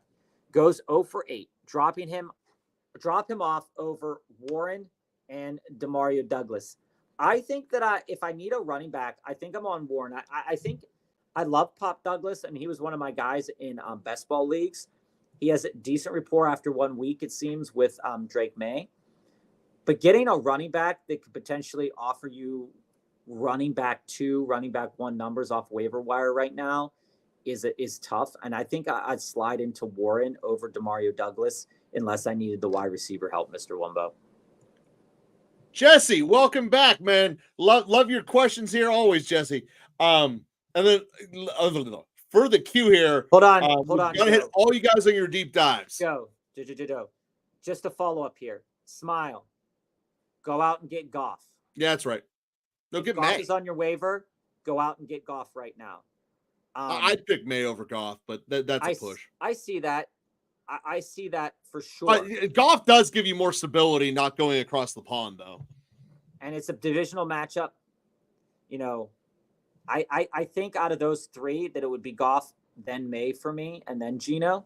Man, I want Detroit to win the Super Bowl so bad. That's just because the Minnesota matchup, man. I mean, Minnesota has a great defense, but again, Goff is capable of throwing a lot of picks, but so is May, I bet. So yeah, he is. Jesse, deep dive here. So we see a couple of the deep dives coming in. Edwin, welcome. Smile, we'll get to that. Kenny, we'll come back to that as well. I'm 2-4, Jesse, and my team is Allen, Barkley, Gibbs, London, Smith, Likely, Dell, benches Bigsby, MHJ, Lamb, Juju, Shaheed, Miller, Brooks. Any moves I should make? Jesse, I think your team is in a solid place. I think after this bye week, you're getting back Lamb, so you have the options to start Lamb, Gibbs, London, and Dell on a weekly basis. And we can't realistically say, and this is like it is in Joe and I's 8-team auction league, right? Is that everybody's lineup is fairly elite, and you're basically picking, like this past week, I benched Debo. For some other options, but that's because I have a really good depth at wide receiver. So I could make that decision. I still won the week, but it was close. So looking at your team, you have the pieces already that if you don't make any moves, you're basing it strictly on talent. because you're looking at it and you're saying to yourself, okay, I got Josh Allen. Barkley and Gibbs aren't coming out of my lineup, period. Doesn't matter the matchup that I'm in, okay? They've already had their bye weeks. You are set. You don't even have to look at your running back 1, running back 2, sans injuries, right? Mm-hmm. So then it comes to these wide receivers. And I look at it and I say to myself, coming out, looking at bye weeks, I'm going to try to really I'm moving London and Shaheed. That's the combo I want to move. I'm really trying to capture this, and this is what I want you to think about, right? You're 2-4 right now, but you've gotten some bad luck, okay? After this week, and I think I'd do it after this week, is I would pair something in the vein of MHJ, Drake London, Dell, somewhere in that pocket of people. And I would see if I can move into Nico, okay? Nico might not cost you a lot right now, depending on what people think about his injury. The reason I say that is he has a nice pocket of games when he should come back. Mm-hmm. Also, you're looking for guys that are either moving off their bye week or have already had their bye week. So Devonta Smith is probably staying in your lineup very concretely. Another guy I would go after looking for if I really felt like I needed to do something. Well, Lamb is never going to come out of his bye week after this right. week, too. So what you're he only has one starting spot left. He needs to go for the gusto. Right. What you're playing with is that flex position and that tight end position. So if it were me, I would either try to go out and capture. You have the draft capital if you wanted to go out and grab Jamar Chase. You have the draft capital right now to go out there and get a Jaden Reed or a Justin Jefferson. You have it. Your team capital is there. You can make an egregiously over offer if you wanted to. I don't recommend it, but you can make an over offer on a guy like Jefferson that you're not taking out of your lineup. He's on bye. This, you do Dell and Harrison Jr. You might be able to get JJ for that.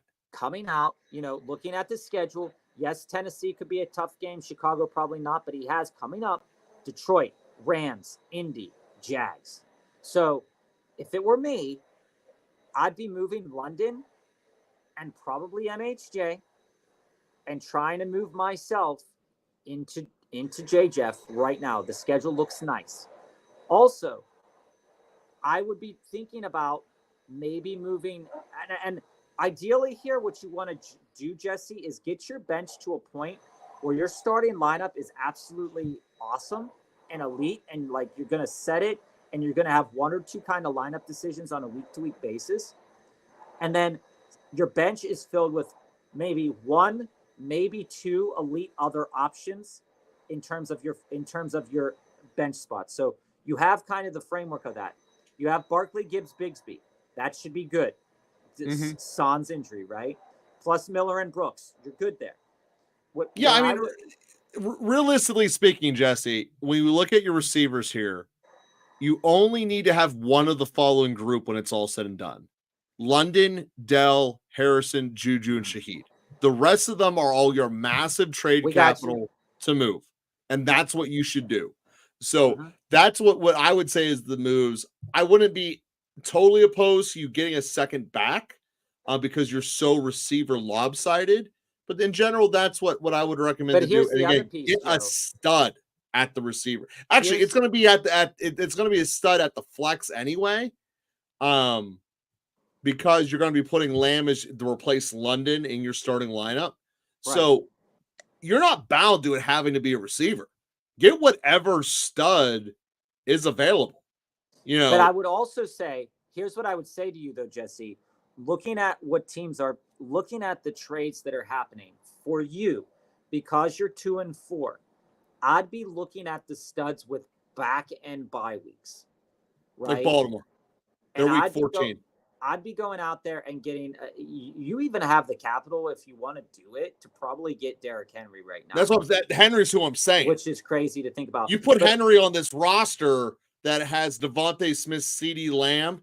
Like that's a pretty strong starting spot. But also, as we go about it, DD, or as we go about this, DD, for Jesse here, I'm also trying to see and trying to figure out that tight end position. While I like Likely, I don't have a problem with Likely at all. I think he's going to be a stud. I also think you have the capital to go out and get Brock Bowers, Kittle, Kelsey. See, Jesse, I mean, Bob and I just disagree. I'd rather roll the dice on keeping Likely. I really would. And that's fair. Baltimore's offense has shifted, and Likely. Your capital, you have a lot. You have a lot. You certainly do have a lot of capital. So let's get to a couple of quick hits here before we jump back up to the deep dives. Chase Brown or Najee this week? Najee just had a great game against New York. Chase Brown's playing Cleveland. They're quitting. Give me Chase Brown. I also do. Dude, Cleveland could let up 50. That's fair. They might not get a first down the whole first game. Like, it is totally possible that they don't get a first down. Yeah. And the Cincinnati-Cleveland, they hate each other. They hate each other. They do. I think both are a good play this week. I would see if I could find a spot for both, but Joe's right. Chase Brown is the play. The Bengals are going to just score so many more total points, so many more total yards than the Steelers overall. Give me that. RGQ, Drake may perform better than anyone who has faced Houston. He absolutely did. I mean, it was all garbage time. But I think that when it comes to Drake May, that he has a decently bright future ahead if they can coach him right. Hopefully, he doesn't turn into like Mac Jones. The issue is I don't know if Jacksonville can put garbage time, make it garbage time early enough. Well, their whole team is garbage time, so they can. It's very easy to do. Well, that's what I'm saying. Houston was able to make that game garbage time 10 minutes into it. They do. They just make the game playing against a regular Jacksonville defense. That's how that works, Joe. Alejandro, this is what Joe would tell you. I would say drop him now. Joe suggests to hold him until the trade deadline because, like we saw with Amari, he could be moved. Mm-hmm. A potential landing spot, although I don't think it's a logistical, would be Kansas City at this point in time. But I don't think with the way he's been talking or performing, I don't really think anybody wants him. Yeah, what happens to Mike Williams is going to weirdly affect Ridley. Williams. Anyone cuts a check for Mike Williams, even if it's a 6th round draft pick. Well, he's on a Ridley 1-year, $10 million contract, so they're not really taking on much, to be honest, right? He literally could go anywhere. He could go. He could. No. My point is, if Mike Williams gets outright cut, why would I trade draft capital? Because he's going to be in the same boat. Right. I hear that. Kenny, would you trade Garrett Wilson for Kupp in a full PPR? Yes. I'd consider it. I want to yell that louder. I'm sorry I didn't get it out of your phones loud enough. I'd consider it. Just traded Stephon Diggs and Bucky Irving for Devonta Smith and Aaron Jones. I love that. Love it. Edwin. I think Stephon Diggs has great opportunities in this offense. And I think, Bucky makes us a little nervous right now with the emergence of Sean Tucker this past game. And you're moving into, when healthy, a cog, like we said, that makes this offense work, plus Devonta Smith. I think you're going to take that to the bank. Yeah, Devonta's going to put you in a good spot. Probably sooner rather than later. Smile, we'll deep dive that. We can deep dive that for you. So let's add that to the deep dives. Kenny, would you do Tracy and JSN for Reed? Yeah, I would. If I need a wide receiver, I'm all in on the Reed bus. I'd monitor the ankle injury. It doesn't seem to be a big deal because some places. I don't think you're getting that trade through though, Kenny. If you can, you would, but I don't think you're getting it through. If you can, you would. If somebody proposed to you and said, "Hey, I want your Tracy and JSN, and I'll give you Jaden Reed," yeah, do that. But again, running backs are very valuable. And Joe and I talked about this during the offseason. Running backs are extremely valuable. We're seeing that again this year. May or Murray, team injuries has me worried. This week, I'm on Drake May. Easy. I'm on Drake May this week. Yeah, I mean, we're projected to score New England's going to be the lowest scoring team of the week. I just can't be on that. They're But both they're running both like in two of the crazy. lowest. Granted, I know all Kyler They're Murray's in two low points. scoring games in the weekest too, with the over and under being around 42 and 44. I know that, but Kyler Murray at least, has seen a defense before. Although, again, the question was up yesterday. I want to know what he's binging because it certainly is not game film. Like, what is he watching? Is he rewatching The Boys? Like, moon. what is Kyler Murray doing? To the moon. I will To the moon, man. I will moonshot that till I'm blue in the face. Miggy, who am I starting? Pick two. Well, I'm not starting Rachaad White. Nope. So where I stand on this is if I have to start two of these players, I'm probably starting Gibson if Ramondre Stevenson is out again. And realistically speaking, I think with Aiden Hutchinson's injury, this changes the framework of the defensive line and the aggressiveness of the defensive line for Detroit. And while Ty Chandler's not great, I think that Ty Chandler would get consideration from me. I think Bigsby is also going to be a start. So I think how I would frame it, if Ramondre is out, I'm starting Bigsby and Gibson. If Ramondre is playing, I'd go Bigsby and Chandler. I think it's between those three for me, Joe, and the other two aren't even in consideration. Well, White shouldn't be on your team. You should cut him for someone better right now. Go get Hunter. And then the second half of this question, I'm starting Hill and Ayuk. Who would I flex? Wandale, Mooney, Lazard, or any running back? I mean, if Devante Adams plays, the flex is Wandale. Yeah. If not, it's Mooney. Mm-hmm. And my backs would be Bigsby. My backs are the same answer as Bob. Yeah. Yeah, I'm on Wandale, and it's not logistically very close. We can take a little bit of a look at this tomorrow. Oh, see, that's where we're different. If Neighbors doesn't play, I want Mooney. Wandale has not been able to separate as the number one in the offense. But he's been a very good number two. He's not been a good number one. I do agree with that. He has been getting a good amount of targets, though. Hopefully Neighbors has been in concussion protocol, 2 weeks now? 2.5, because he was a Thursday game when he went down. And they're protecting him because he's a young player. So I can see Mooney being definitely a start this week. But Seattle's secondary with the injuries coming back, those players do make a difference. So I'd be a little bit more cautious on Mooney. And you know me, I'd always say Lazard, but with Devante Adams there, I don't know. Marlon, I do like McLaurin a lot as well, but I still think that's a little bit that's right where that trade should be.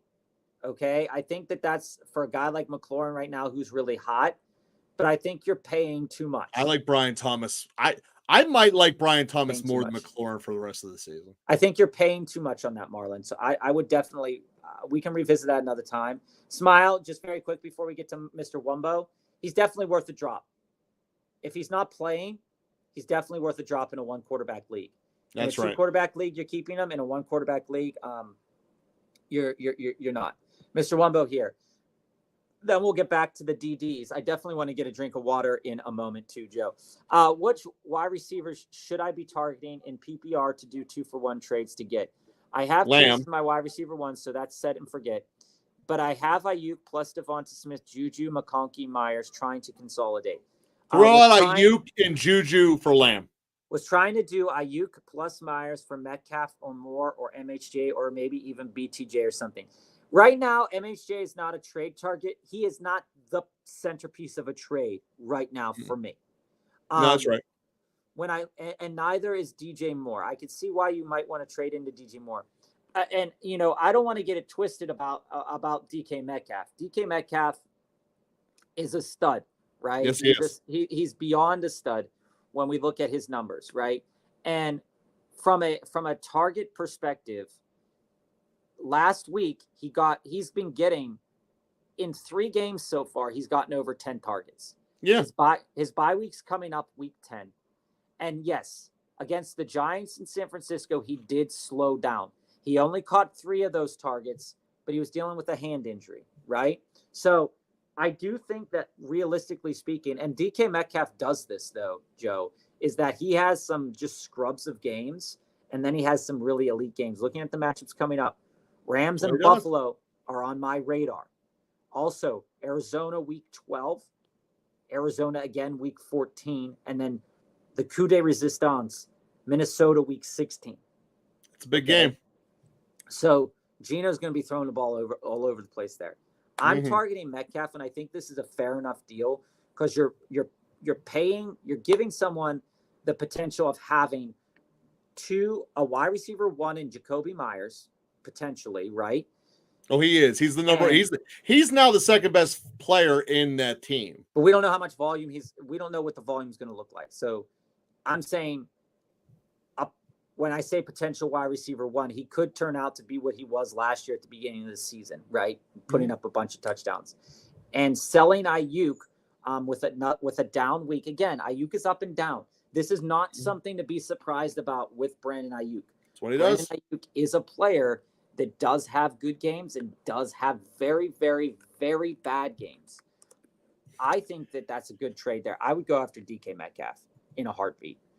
Yeah, that's where I would go there too. So let's get back and do another deep dive. Oh. Well, let's finish off. Let's get to some of these quick hits before we get through those deep dives there, Joe. It's getting there for me, but I would rather at this moment in time, I would rather keep Brian Thomas and Chase Brown, just knowing what your purpose is. If you're not starting either Brian Thomas or Brown, who's starting above them that's better, Marlon? That's kind of where we're going at with this. If you're looking to just consolidate into one player, I think you can do a little bit more than McLaurin. And I think you can do a little bit better here than Myers for Wandale. Again, Wandale's going to be good, but Myers is going to get some more volume. Thoughts on Jonathan Taylor? It's a hold. Love him. It's a hold, Praylin. I'm holding, and it's not even a sell high. So if it's Jonathan Taylor, he's a definite hold. Tyler, would you drop Shakir now that Cooper is a Bill?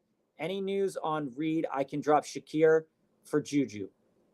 I would drop Shakir for Juju. I wouldn't have said this a week ago, but I would definitely consider doing that. And I'm surprised Juju's still on your waivers. Well, it's a bye. Someone could have cut him thinking they'd sneak him through the bye week.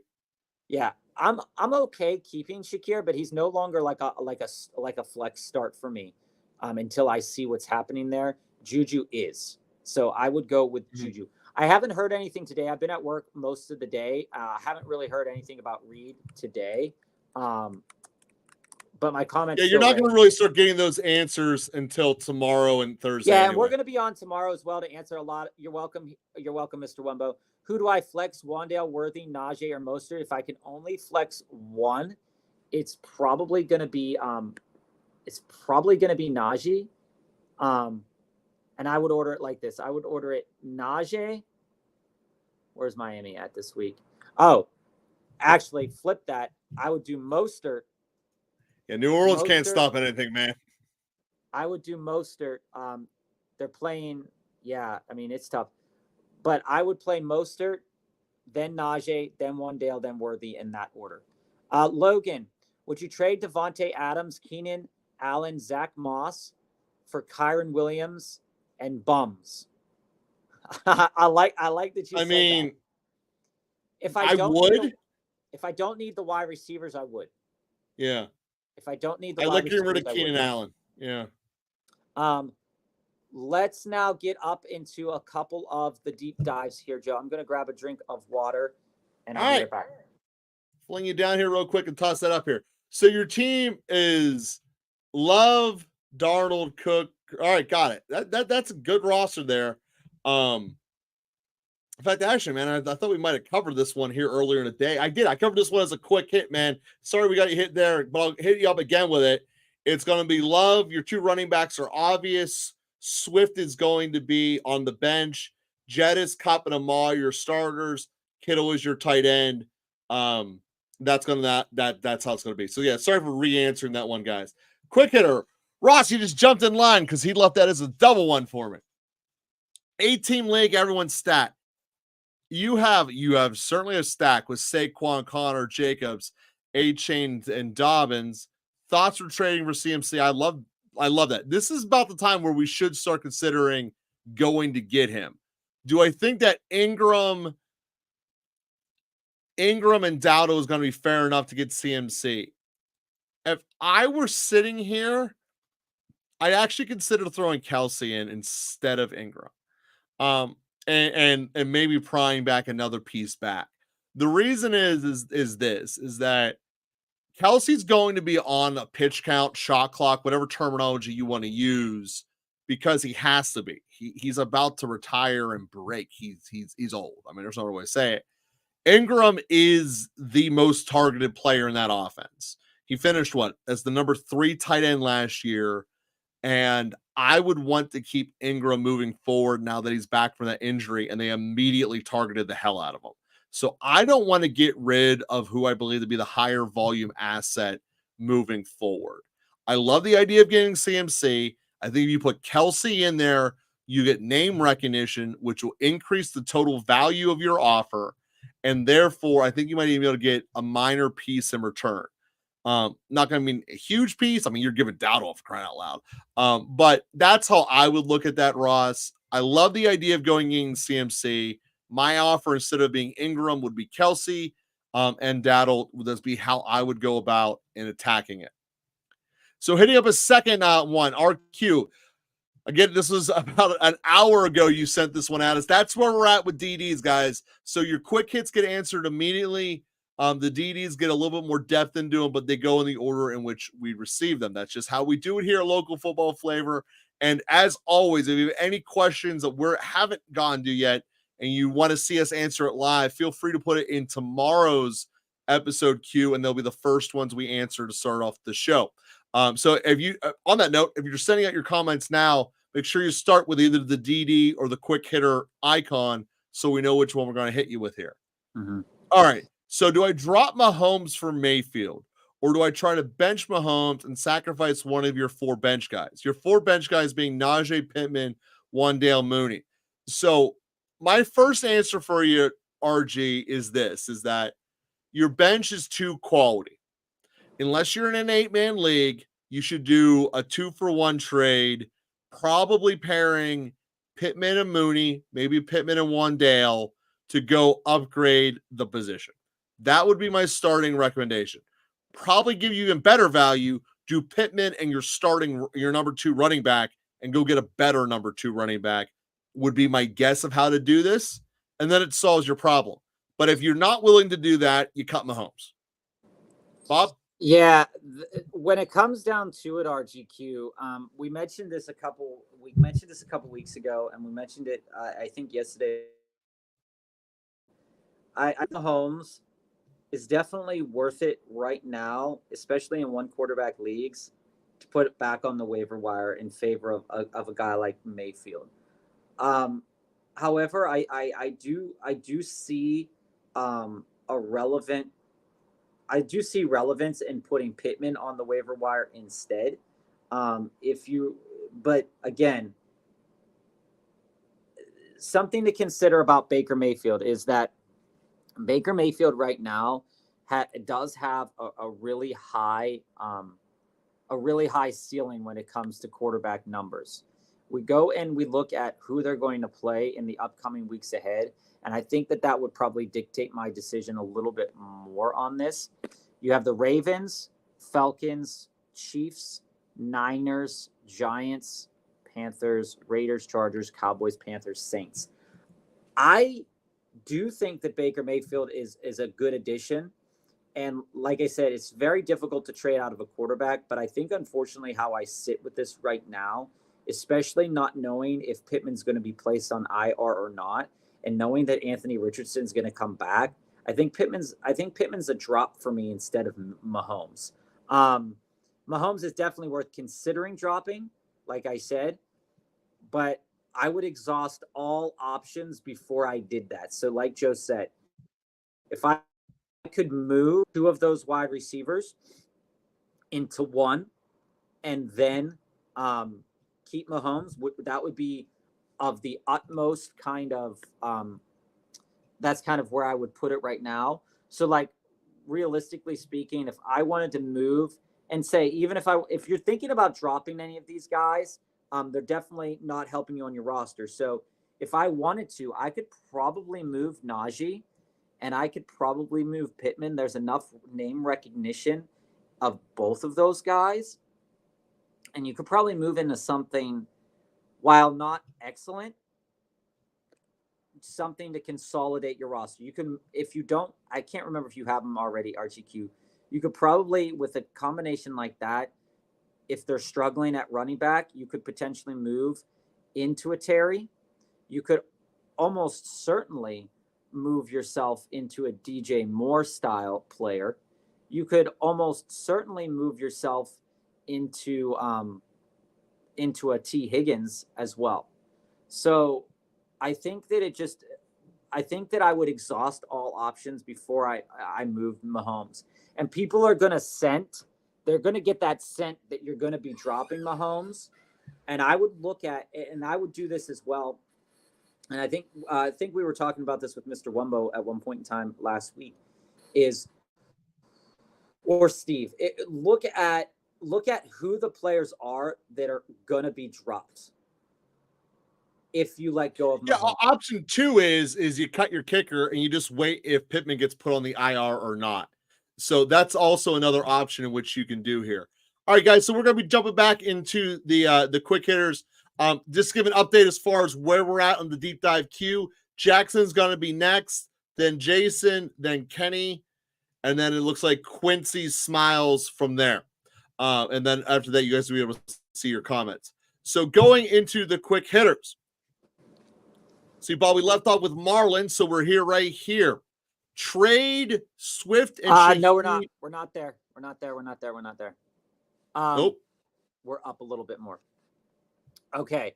So Logan, Marlon, I appreciate you giving us so many comments. We just did that one. I appreciate you giving me so many comments that I'm getting thrown off here. Jesse, I love the emoji, man. Nice, classy touch. Okay. If I would, this is the order that I would do it in, depending upon, Jesse, what I want. Chase is going to cost you so much. Yep. Jamar Chase is going to be so much. Justin Jefferson, I think you could snag him for a good deal. So I would target Justin Jefferson, and then Mike Evans. Mike Evans is going to be the cheapest because his volume and value is going to be dictated, I think, by game script a little bit more this season than anything else. Mm-hmm. So I think I'd go after JJ and then Evans, because I think unless I'm offering CeeDee Lamb back, I'm not getting a guy like Jamar unless the trade's really crazy. That's true. Marlon, I have Chase and Godwin, Brian Thomas at wide receiver, not full starter, and Gibbs Mixon and Josh Jacobs at running back. So I want to do Brian Thomas and Chase Brown for a good wide receiver so I can get an insane starting lineup. And that makes sense. That absolutely makes sense to me. Right.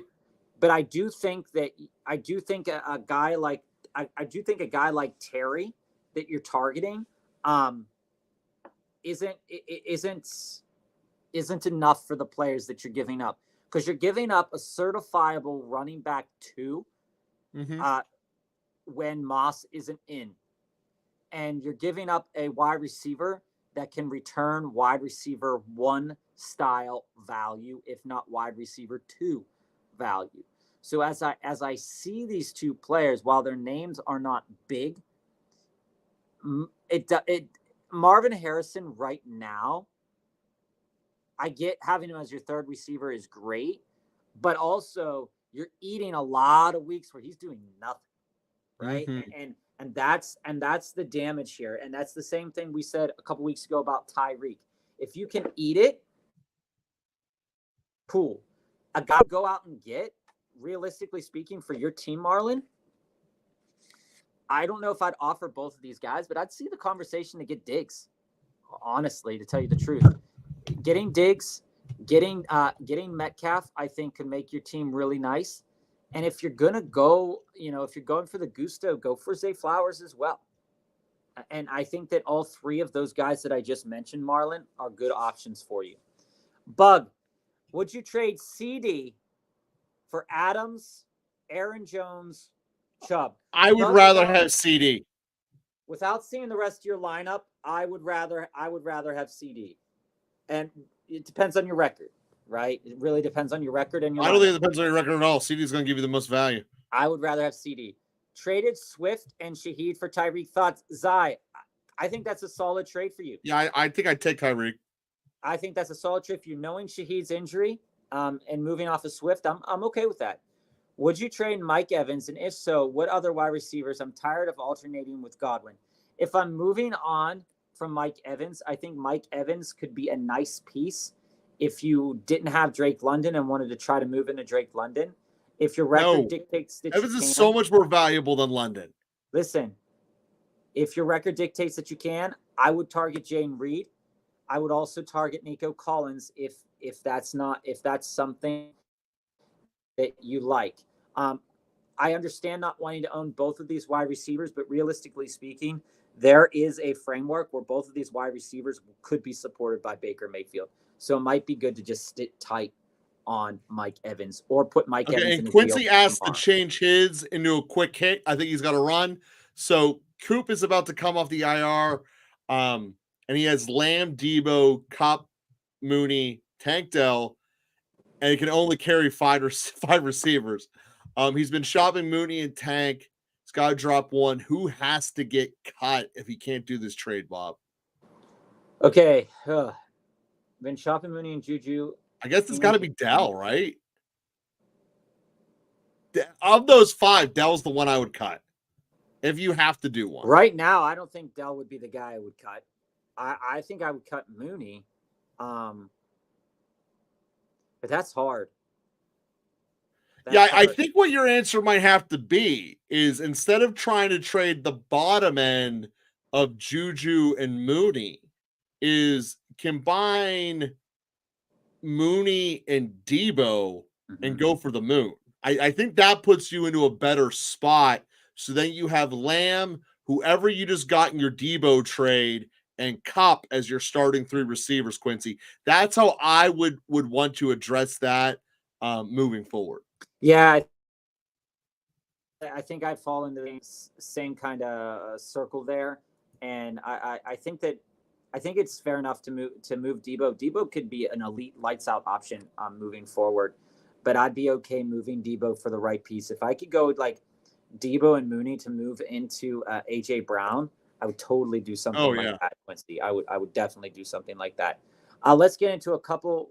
Where am I in the DDQ? Can't see my comment. Yeah, I just hit you with that, Jackson. So he's up next. You're actually up next, Jackson. You're actually up next. Looking down here, Emil, would you trade Mike Evans for Mixon? I would. Yeah, I would, especially if I need a running back. Mixon is solid. Mixon was a guy to trade for a couple weeks ago. His value was a little bit lower. I don't know if you could get this trade done now, but I definitely would consider it.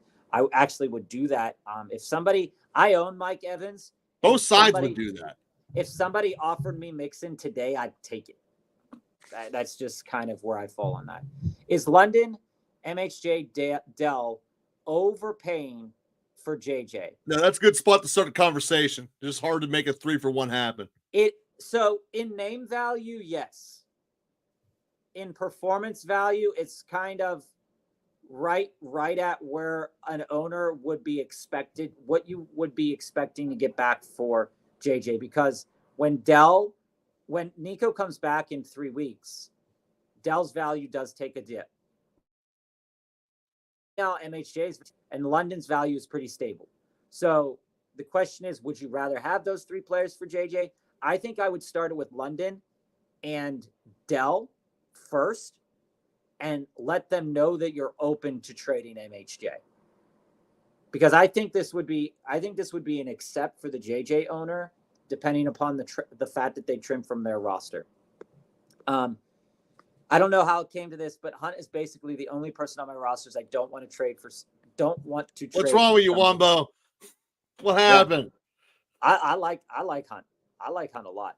Jackson, let's get to your deep dive here. And Joe, to answer your question, my battery wasn't dying. I just ran away because I left my water bottle on top of the water fountain.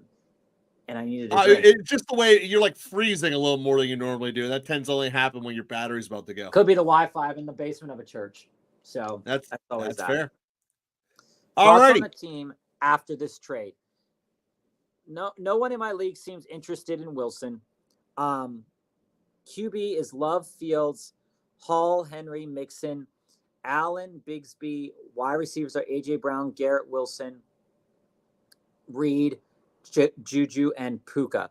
And if I remember correctly, Jackson, we were asking a couple of trade questions a little bit earlier. By the trades, I mean the Devante trade. Looking at your team, I think that Joe will tell you right now. Thanks, Alejandro. Joe will tell you right now that Garrett Wilson, and he told you last week as well, Garrett Wilson was a piece that should have been moved. And one of the things that you could have done last week was pair Garrett Wilson up for Garrett Wilson and one of your running backs up to go really out there and get Jamar. You could have really went out and got something super elite. Right now, as it sits with Wilson for your team, he's a hold. Okay. I think that your team's not going to struggle. And here's why.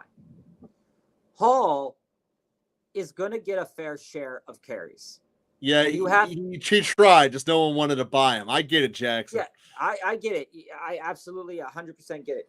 So where I fall on this is that if I am starting, and Joe, you fall a different direction, but I am comfortable going into a weekly lineup with the 4 options that I have at the table here at wide receiver, right?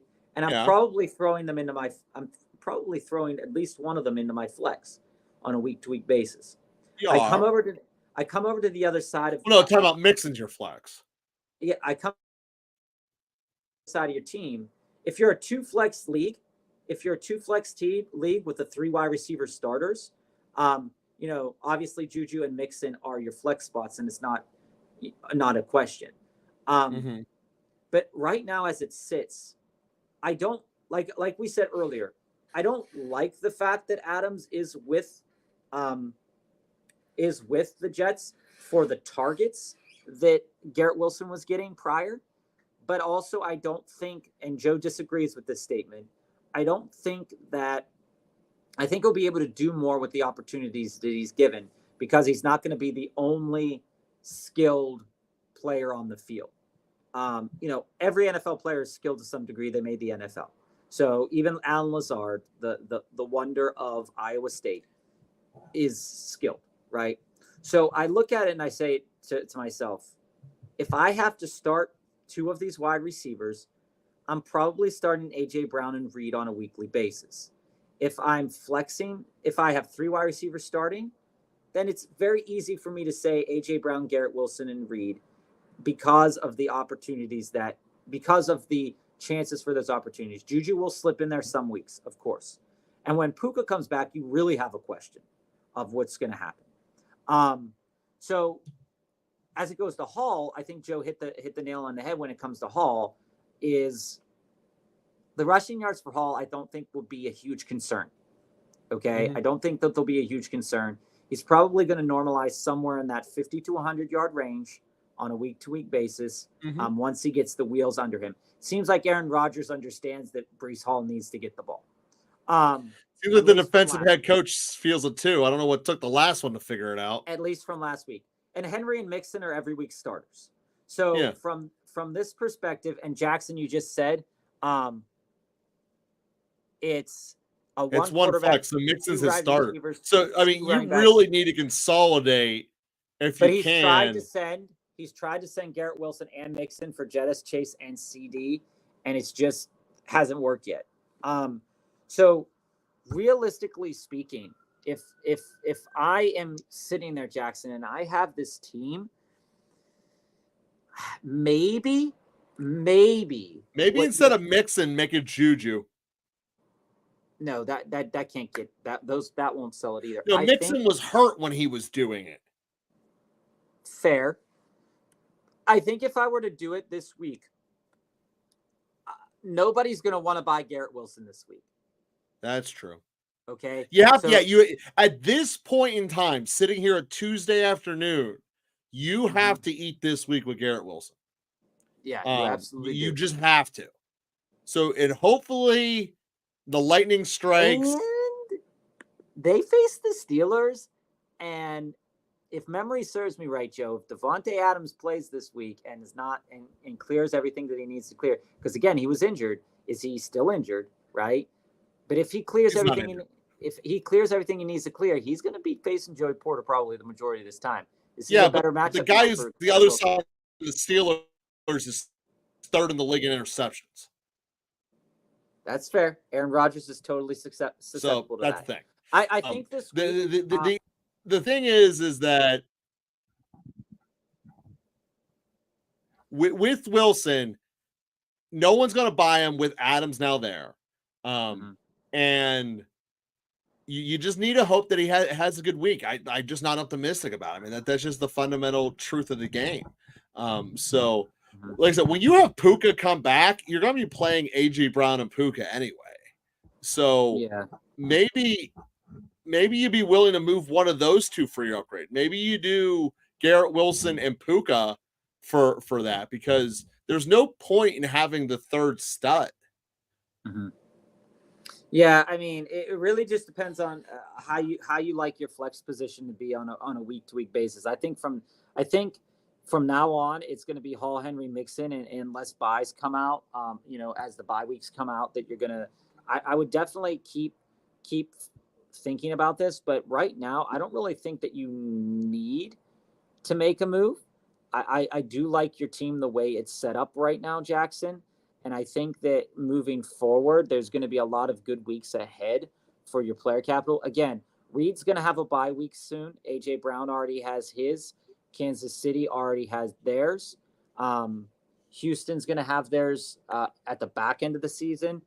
And same with Henry with Baltimore. So I think that right now, I think you're solid. Fields right now feels like a drop for all intents and purposes. But again, you don't have to drop them because your players are pretty solid where they're at. So that's where I fall on that. And maybe Adams' hammy does tweak and it flips it back to Wilson anyway. So I mean, there's always that to be considered. Zai, we got you on the DD. And with Devante Adams here, the same injury as Pittman, the ouch, my body hurts unless another quarterback is starting injury. Mr. Wumbo. Yes. I love this commentary because this is absolutely true. And it's the same discussion that we talked about with T. Higgins, right? And it's like, my back hurts because I need $40,000 more dollars. Like that's the kind of thing. These are, again, these are fierce competitors that want to win. These players want to win. Like Devante Adams hates losing. I mean, he's a supreme talent in terms of one of the best wide receivers that we've seen in the last 10 years, but he wants to win. He hates losing. And I don't blame the guy for wanting to get out of that miserable hellhole that was, Oakland or LA, right? But now is Las Vegas. So I don't blame him at all. So let's get to a couple more of these quick hits as we come down the line here. And if we miss anything, you're welcome, Jesse. You are absolutely welcome. And Mr. Wumbo, when it comes to Kareem Hunt, I am so attached to certain players right now that for some leagues, it's like, why do you like that guy? And one of them is Wan'Dale Robinson. Like, I wouldn't trade Wan'Dale Robinson for anything right now on my team, but that's just a me thing. So if you offered me like a great trade and you're like, oh, can you throw Wan'Dale in? I'd say no. That's just how I've been operating kind of. And seems the same way with Kareem Hunt. Would y'all rather have Henry, Justin Jefferson or Derrick Henry? I'd rather. Well, do that. I'd rather Henry in a standard, J. Jeff in a PPR. Yeah, I would agree with that. I do love Henry a lot. So I think Henry's going to be valuable any way you strike it, whatever league you're in. Both are going to be valuable. Possibly number one receiver and number one back. Those trades would have worked last week with Garrett Wilson, and I think too. Is trading Josh Downs for Marvin Harrison a good move long term in the season? I think so. Yeah. I think so. Josh Downs becomes useless on the quarterback change.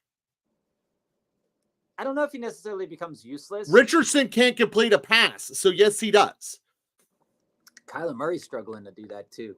That's true too. But In fact, anyway, actually, that's going to be our next deep dive. It's going to be about Murray.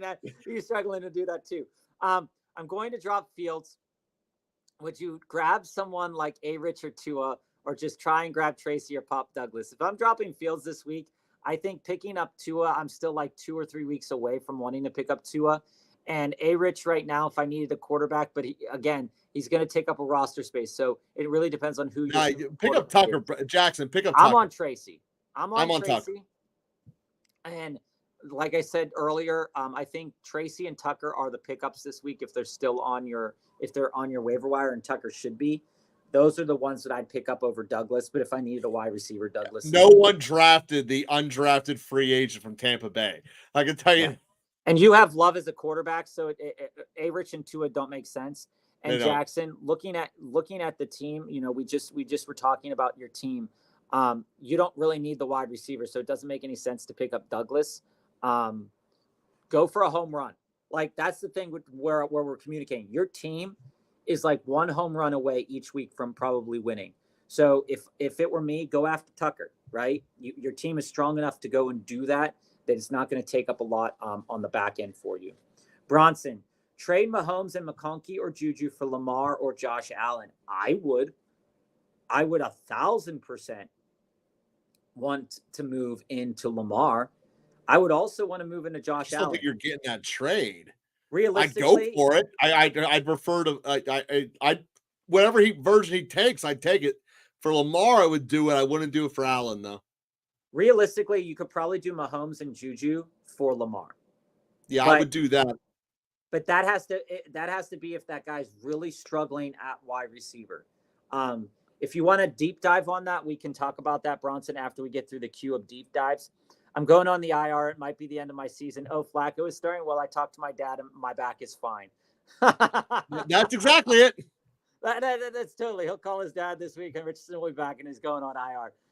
It's funny you say that because it's absolutely true. Austin, you're welcome. You're welcome.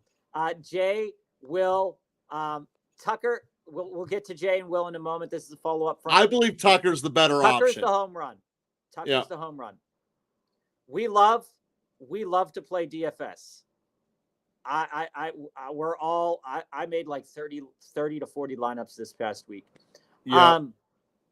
Jay, 12 team, and we're going to get back into the deep dives after Jay and Will here. 12 team, I'm 1-5. Sometimes that happens. My team is Josh Allen, Achane, Najee, Tyreek, DK, Brian Thomas, Laporta, Roshan, Tank, Ray Davis, Ridley, D-Hop, Kendre. Any suggestions, trade advice? So Jay, don't draft 2 Titans. Jay, just as a quick hit, but we can deep dive this if we have time and if you want to on the backside. What I would do primarily is, unfortunately, you're either holding or you're dropping the Titans wide receivers right now. You're either holding or you're dropping them. I'm taking a look at my waiver wire. Actually speaking, what I'm doing is probably dropping Ridley and trying to see if Tucker, trying to go out and get Tucker right now. You need to get some explosive high-end potential. You probably use some waiver claims on Tank and Ray Davis this year, which is great, and maybe even Brian Thomas Jr., unless you drafted him. What I see here is the reason is you're 1-5 is this running back room is struggling, and it's struggling hard. Your wide receiver room will carry you through it some weeks, but I think if Cook is out, that Ray Davis slots in before Achane for me most weeks, but maybe not this week because they do face Indy. So as I see it, Jay, just as a quick hit, I drop Ridley or D-Hop for Sean Tucker. Probably Ridley. Joe will tell you to keep Ridley, drop D-Hop. That's right. And I think that I'd try to just go after some really high-powered running backs. If you want to deep dive on it, we can give you a deep dive later. Will, would you trade Chase Brown and Josh Downs for Darnell Mooney and J.K. Dobbins? I would. Yes, I want Mooney and Dobbins. That's an instance where I do trade Chase Brown. Chase Brown has a lot of value. Jackson went to put in a waiver for Tucker, but CEH just got elevated from IR. Is Clyde worth anything? Yeah, he's absolutely worth something. And I think it's something to be considered. He's safer than Tucker. He is safer than Tucker, but his floor is also lower than Tucker's. Oh no, Tucker's floor is 0. Do not try to sell that. And so is Clyde Edwards-Helaire. No. Tucker Clyde is more likely to not get dressed. Clyde Edwards-Helaire will always get dressed. Yeah, I mean, I see that, but they both have the potential to put up. I mean, Clyde They both have potential to give you a flat out 0. I mean, they do. And Clyde Edwards-Helaire could fumble and give you negative points. So that's something to consider too. Jason, deep dive on the Pollard for Murray. What's wrong with Murray? A lot of things, Jason. So start with the concept, but answer the question this way. Start with the concept of trading real players for quarterbacks, and then we will get into the problems with Murray as an individual. As you saw in the chat, if you're still with us, Jason, is that the idea of trading a quarterback for a position player, this concept is really hard to kind of wrap our heads around, but I kind of just want to shed some light on it, right? So you're taking a one position valued player where the points per replacement of a guy like Murray right now can be found on your waivers in a guy like Bo Nix, in a guy like Drake May. Okay. So the idea of trading, if you're trading a positional player straight up for a quarterback, you're also, what are you carrying on your roster already as a quarterback? That's something to consider as well. So as I see this, it's not really a power move. It might make your team feel like it's better. But if you go through the weeks that Murray has had, and I'm going to do that with you right now because this is a deep dive here. And this is before we get to what's wrong with Arizona, right? Before we get to what's wrong with Arizona, sorry, I can't speak. Is I'm looking at I'm going to go to the game logs, and we're just going to go where he's ranked in terms of quarterback production this year. 15th, first, because the big week with MHJ. 17th, 24, 5. He put up 25 points in week 5, and then back to being 25th again, week 6. And again, I'm going to pull up Bo Nix as just a representative of the weird dichotomy that the quarterback position has. I'm not saying that, Kyler Murray's a better player than Bo Nix. I do think that, but I'm just saying. No, he is. That part is true-ish. You got Bo at 16, 27, 13, 29, 8, and 9. So tell me, why would I go out there to trade a running back 2, borderline running back 1 for some teams in your league, most likely, to go out there and get a quarterback that's not representative of a top 3 quarterback on a week-to-week basis? So that's kind of my starting position here. If the quarterback is a part of the deal and I'm moving on and twisting my quarterbacks around, let's say, and Jason, great. Awesome. Love that you stayed. Quarterbacks on the waiver wire right now: Darnold, Jones, May, Nix, Rodgers. Yeah, all of those are comparable to Murray. Like, if you just come in here, and I know that Darnold I know that we can't super trust Darnold without Aaron Jones, but just bringing that to a framework of Sam Darnold, 13, 4, 9, 9, 27. Okay. Yeah. And I mean, it's night and day, the dichotomy between, and this is why it's so hard to trade a quarterback, because mostly after bye weeks, unless you're carrying like Lamar Jackson and Justin Herbert, even Justin Herbert's worth dropping in most leagues. Aaron Rodgers is sitting here on the waiver wire, and his weeks so far, 26, 12, 10, 20, 18, 15. Like, it's more consistent. He gives you, he's not putting up 25 points like Kyler can, but remember, that Kyler game where he put up 25 points was only because he ran in a 50-yard touchdown. And that was also a division game, right, Bob? Okay. So, that's something to be considered. I got to go back to it. But here's the bigger issue with Arizona, which Kyler is certainly a part of this, is that They are very good during their scripted drive of the game. The first drive and a half, they start off very He didn't even throw for 200 yards in the game that he scored 25 points in. He ran for it. The thing that Arizona's biggest problem at, and again, Kyler is part of this problem, is that they are one of the slowest teams in recognizing what the other team is doing defensively.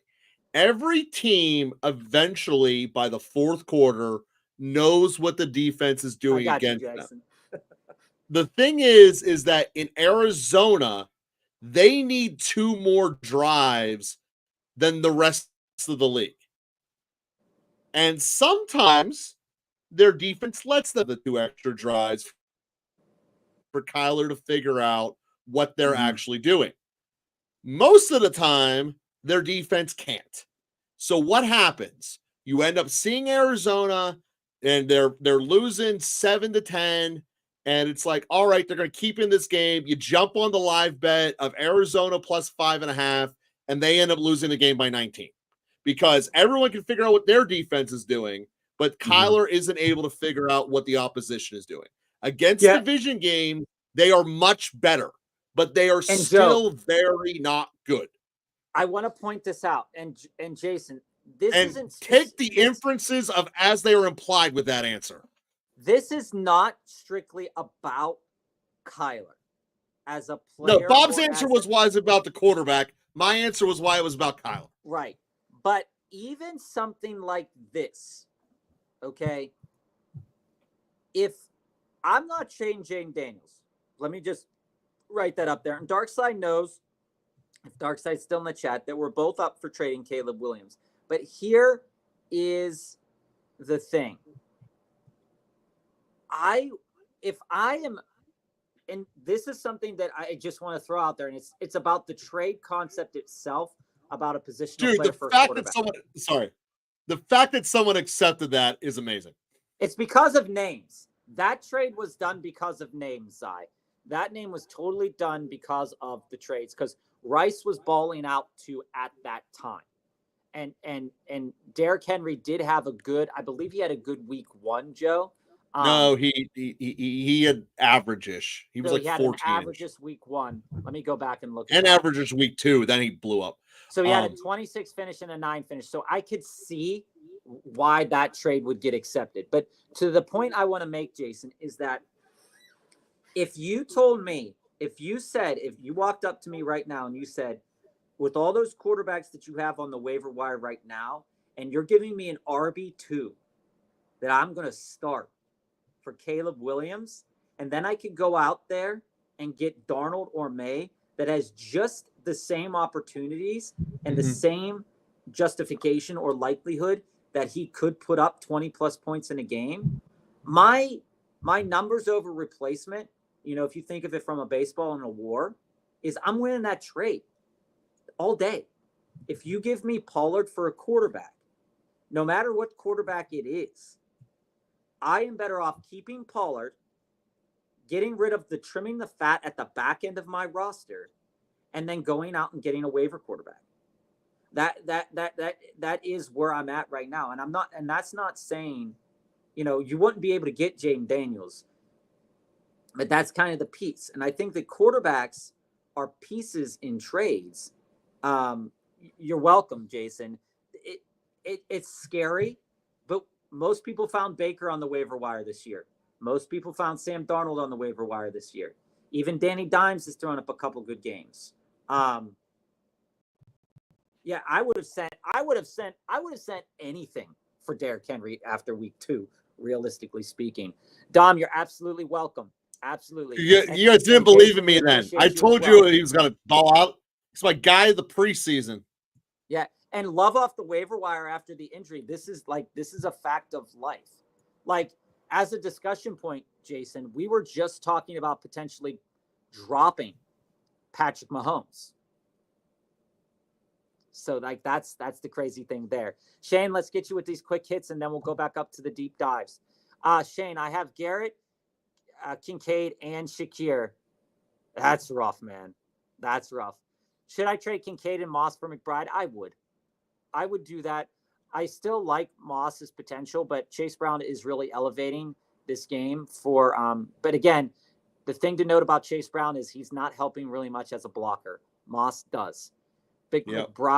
McBride is right now logistically a super reliable weapon for Kyler Murray. So if Kyler Murray does well, Trey McBride is going to do well.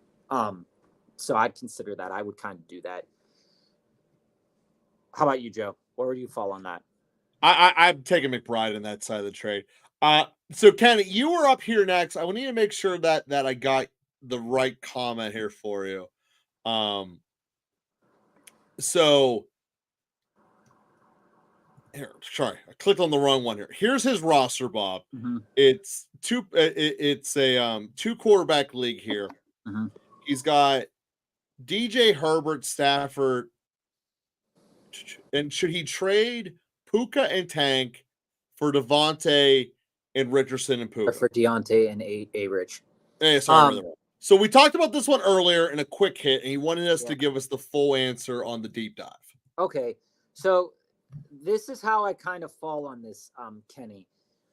Looking at your roster, you're hurting with Nico and Puka being on IR right now. Mm-hmm. And I get the desire. You're 2-4. I get the desire to go out there and especially in a 2 quarterback league to move in to Anthony Richardson. But I got to ask you this, and this is based off of the discussion that we had. Would you start Anthony Richardson? Shouldn't. Over the 3 guys that you have. So on a week-to-week basis, Herbert, they already had their bye. He has a low floor, a decent enough floor. Yeah.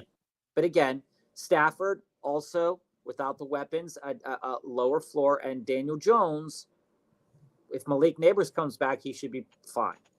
So my question to you is, as I look at all 4 of those quarterbacks, it's not the fact that I don't want Deontay to perform now.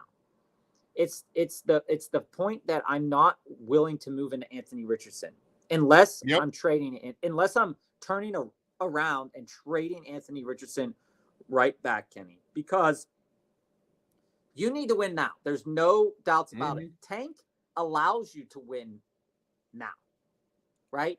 Tank Bigsby allows you to win now, right? And you look at it and you say, okay, you got Brees, Najee, Tank Bigsby, Tyrone Tracy Jr.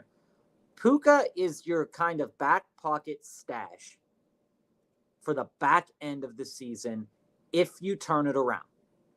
Okay? He's got to turn it around. That's why Puka's a hold. It's the same reason you're still holding on to Nika, right? Mm-hmm. Out of those guys, I think for me, you don't need A-Rich. So if I wanted to trade Tank Bigsby for Deontay Johnson, I'd do that. At least I would. I don't even want to do that. At least I would consider it if I wanted a starting wide receiver.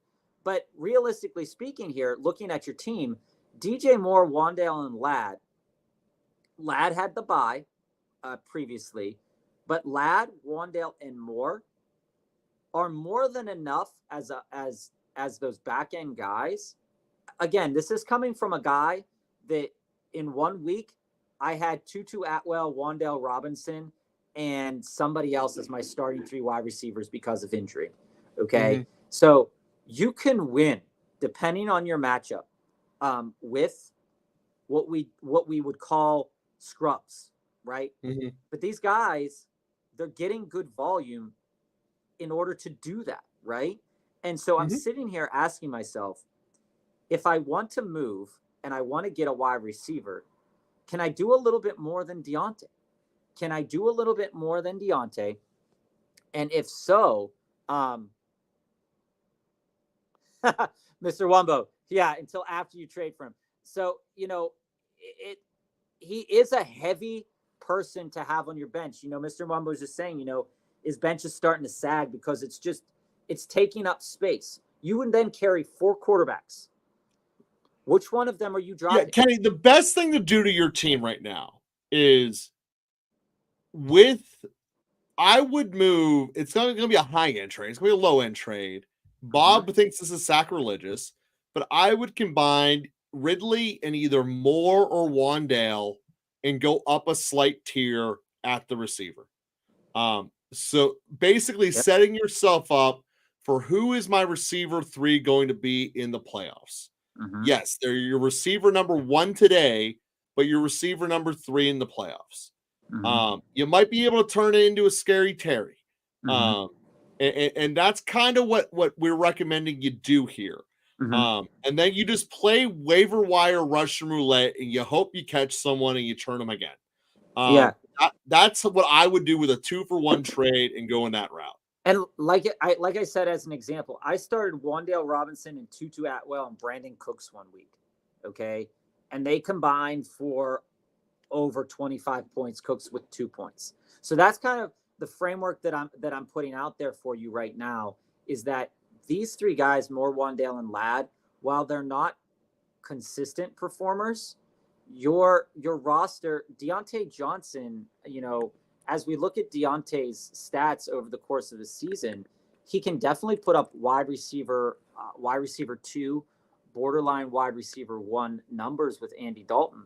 And, so Kenny just popped up. Should he do Puka and Tank for Debo? That helps you now immediately. It doesn't give you. I like that, and here's why: because it gives you about the same push as the playoff upgrade you would have got for Puka. I would still do that other trade with Ridley and Moore, but I'd like that for you helping now. Your 2 and 4 dramatically increases your likelihood of getting to the playoffs without that much of a downside once you're in the playoffs. So yeah, I'm okay with that. Yeah, and like I said, with the way that Deontay Johnson is, I get what you're saying. They face Washington, Denver, New Orleans coming up next. Denver might be rough. Washington matchup should be good for Deontay Johnson. So if you really did want Deontay Johnson, he was a wide receiver 6, wide receiver 10, wide receiver 57, wide receiver 12 in PPR leagues over the last 4 weeks. I think it's fair enough that if you want to move straight Tank into Deontay Johnson, that's fine. But this trade I like better because Debo, like Joe said, puts you up into the stratosphere that you can at least still get a 14, 20, 30-point wide receiver on a week-to-week basis. And Debo can do that. Debo has the abilities to do that as a game breaker, essentially, as I would go with it. And for anybody here, let's get to a couple of these quick hits as we come down the line. Cash, welcome back, Cash. Would you trade Dobbins for Amari Cooper? I have Gibbs and Kyron need wide receiver depth with the Collins injury. I'd rather have Dobbins, but this is not outside the realm of possibility that this trade is fair enough. So if you do need the wide receiver help and you're comfortable with Gibbs and Kyron moving forward, because they both had their bye weeks already, this is a trade that I would consider doing. I wouldn't have considered it last week, but I would consider it this week. How do you feel about that, Joe? No, I agree with that. I think you're totally right. You just nailed it, man. That's you're welcome, answer. Kenny. Didn't need to add anything. You already had it. We're here for the info. We're here to help you. We're here to build a community of people we're working hard to get everybody into their playoffs. We're working hard to help everybody win their championship, even those people with 1 win. As they say in the Little Giants movie, is 1 time. All I need is 1 time. And then you just build that up every week. 1 time this week, 1 time the next week, and you take it week by week by week. It's definitely scary, though. Should I do this trade full PPR, Cosmic? Chubb and Sutton for Juju and Tank. Is that Tank Dell or Tank Bigsby? It does affect what I might say. So I have Jordan Mason, Ken Walker, and Achane at running back, while my wide receivers are very bad with Mike Evans, Kirk, and Josh Downs. So I'm assuming that's Tank Dell. Yeah, it is Tank Dell. I think I would do that. Sutton, again, and this goes for anybody with Denver players. Denver's not a fun team to own, but Sutton is targeted by Bo Nix a lot. He's the most targeted wide receiver on that team, I believe, outside of like Vele, who was absent for a little while, and then Reynolds, who was absent for a while too. I would do that because I don't know how much Chubb helps you in the short term or the long term. Juju and Tank help you right now. And that also precipitates, if you get Juju and Tank, you could probably pair up Mason and Josh Downs to get you something for the future. I think that that's something that I would consider doing, Cosmic. And we can talk a little bit. We can talk a little bit more today or tomorrow about that, Cosmic. What do you think, Joe? Yeah, I mean, so I get where you're at. And as I look at this, see, I don't know. I don't have a good answer on this one, Bob. I apologize. I just don't. Well, what's holding you back? What's holding you back? I'm not sure that. Wait, am I reading this backwards? I'm not sure I want to give up Juju and Tank. No. Should I? And I definitely don't want Chubb. So You're getting that trade I have through. Chubb and Sutton for Juju and Tank. You shouldn't be able to get that trade through. Is the fundamental starting Cosmic, point. Are you trading Chubb and Sutton? If you're trading Chubb and Sutton to move into Juju and Tank, I want that. I don't know if you'd be able to. Yeah, but it's not going to go through. That's why I'm not sure about. Like, why are we? He's getting Juju. Yeah, I get it. You're getting it, but how are they going to? Who's accepting that trade? He sent it. He sent it. I accept. I hit accept. You accept that. I smash accept. And you won't even be really that, upset. and then you fight with your league commissioner after it gets vetoed. If Chubb even performs, I'm still not upset, right? But I still also consider moving Mason and Downs after the trade goes through. I would do that, Cosmic. I would do that, Cosmic. Mr. Wumbo, he does have like a 20% drop rate. I am still scared of the drops. He's been a dropper in the past as well. But let's see if he drops any of those lightning passes from Josh Allen, because he's been playing with some lame duck quarterbacks very recently. So that's kind of the piece to look at. It sucks. We've had a bunch of people that have had Rashee Rice, and it's a terrible thing to see Rashee Rice go down. George, to answer, this is going to be the last quick hitter of the day, and then we're going to finish out the deep dives. The best good defense to pick up this week. Here they're listed: Buffalo, Denver, Jacksonville, and Cincinnati. That's the order.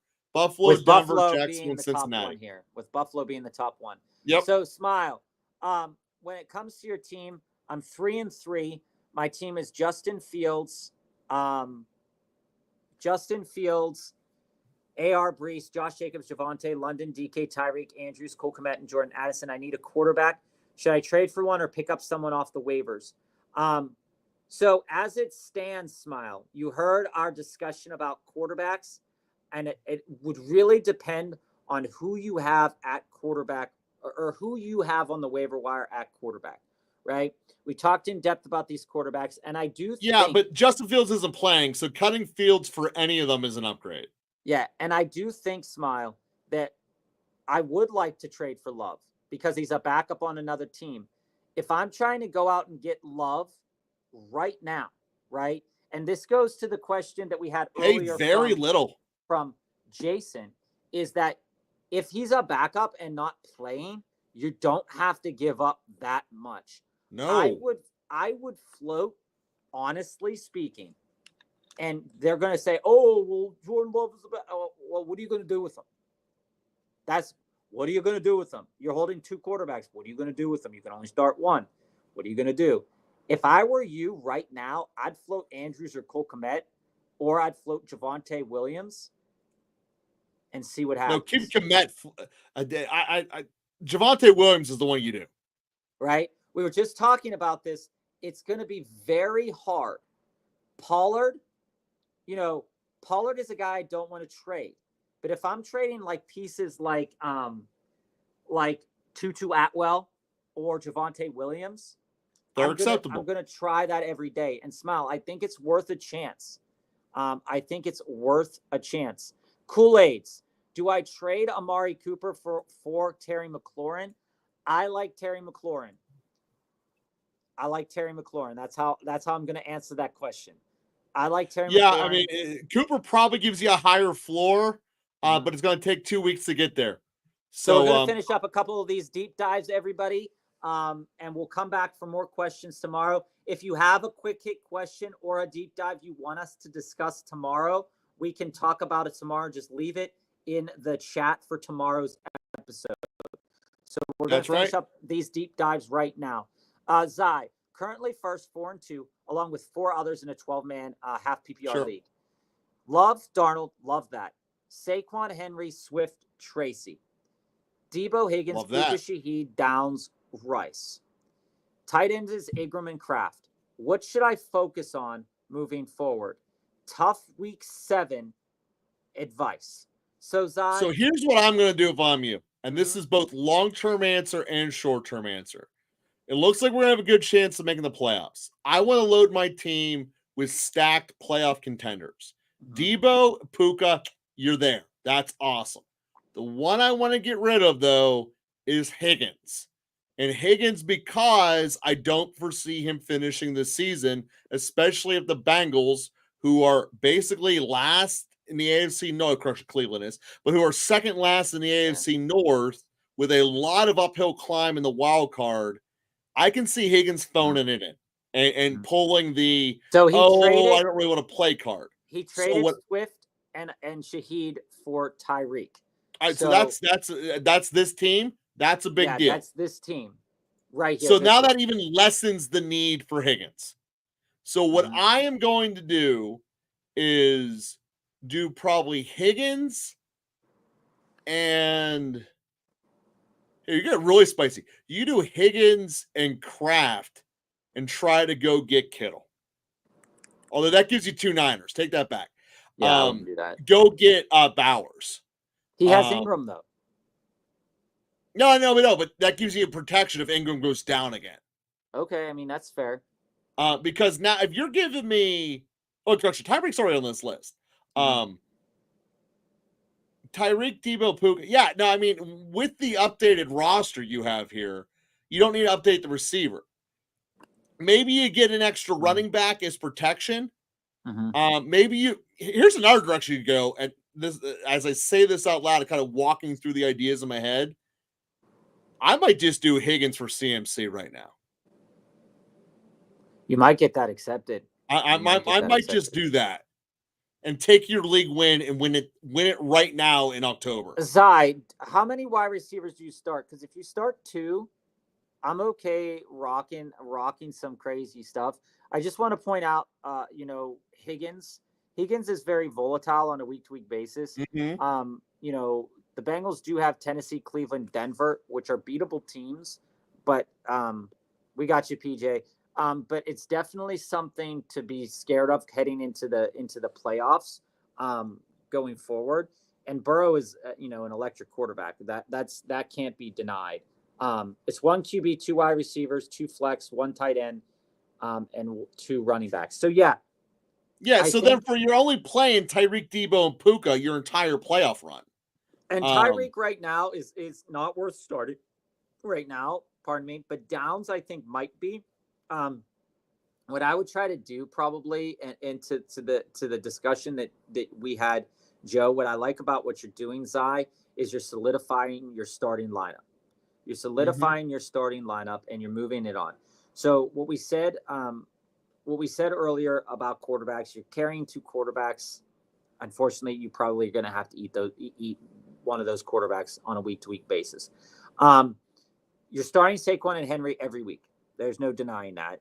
You're moving into Tyreek and Debo, probably until Tyreek does well. You're probably starting Debo and Higgins, or maybe Debo and Downs. And then you're starting Ingram on a week-to-week basis, and then you're figuring out your flex position from there. What I would even think about doing is, I know Tracy's solid, but I would sure up my flex. And I would see if I can move something to get into David Montgomery. David Montgomery, again, is one of those players that is such a valuable piece on the actual team and such a valuable piece on fantasy teams. Okay. So that kind of needs to be put out there into the ether. And I've been saying it a lot, but he's a target for teams that are trying to solidify their running back 2 or their flex position. Okay. So that's the opportunity that I'd go after there. You have some capital in the back end there with Higgins. I think I'd flip Higgins for Monty and see if I can try and get that done. You might have to offer Kraft in there as well, and then play around with the wide receivers. I'm sure there's somebody on the waiver wire until Tyreek comes back. You might even start Downs. And I'd really just solidify that flex position for you. That's kind of where I'm at, because you're solid moving, like Joe said, in the wide receiver position moving forward, and Ingram should be solid enough for you in the short term and the long term. And heck, if you wanted to throw something out there and you wanted to go after a guy like a Chase Brown as a back end flex play too, or J.K. Dobbins, you have the capital to do that and move into that. That's where I'd be looking at, Joe. I'd be looking at shoring up that first flex spot and getting something good every week there. PJ, yeah, if you get CMC, it fixes that. Yeah, and CMC is a delightful target. CMC would be the guy I would shoot for first. David Montgomery would be the guy I shoot for second. And then, Aaron Jones for the long term would be a guy. Well, it's flex, maybe even an AJ Brown. AJ Brown's going to cost you too much. That's probably true. Aaron Jones. He was cheap 2 weeks ago when he was still hurting on the buy. Aaron Jones won't cost you a lot, but I would monitor that injury because it might come back. So that's something to consider too. PJ, Debo. Cup or Debo? Debo right now, because he's playing right now. That's why. And that's kind of the answer to that. PJ, 1 quarterback, 2 running back, 2 wide receivers, 1 tight end, 1 flex. I have Hurts, Saquon, Breece, London, Debo, Cup, Nico, BTJ. That's loaded.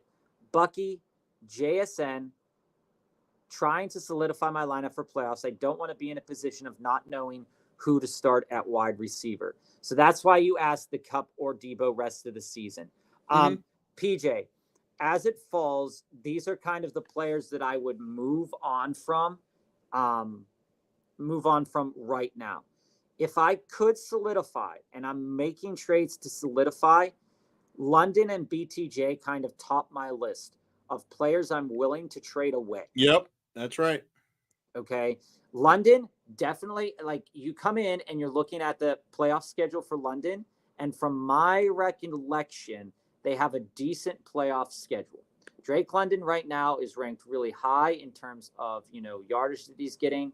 If we go to the game logs, you're looking at a schedule coming in the playoffs of Vegas, Giants, and Washington. Although Giants actually look like they're kind of good. So you're only looking at realistically week 14 in Minnesota, then Vegas, and then Washington week 17 if your playoffs go that long. So looking at your playoffs, you might want to hold London because he's doing well enough to get you there. But again, London has had some, coming into PPR here, he's only finished in the top 10 once, and that was his big game.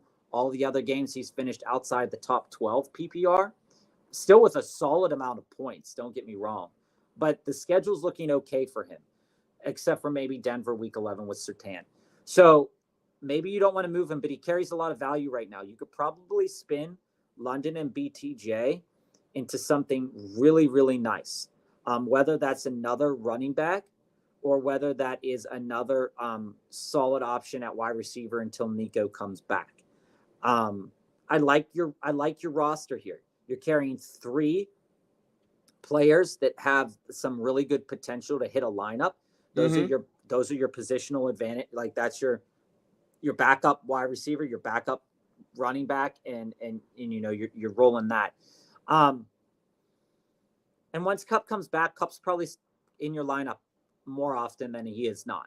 So if I'm solidifying anything, and I think Joe will kind of agree with this, and I think you did agree with this, Joe, London and BTJ are the guys that I move, and I try to solidify into something more impressive. While that might not be a name, maybe I solidify that into something that is, and you can look at the roster. Here's what I would recommend. Give the complete package and trade. What I would do for you, Nasty, is this. I would combine London and Bucky, and I would go get a back because you only have 2 backs right now, and you have 3 receivers. So basically, what we're picking up is simultaneously the backup for the running back in case either of them go down, and or because you'll have 4 receivers, your flex.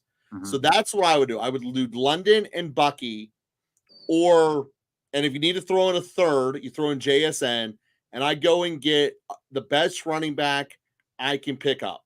London. And I'd look at that schedule. It might get you into Monty. Yeah, but you're never going to play London over Nico, Cup, or Debo. You're not doing it.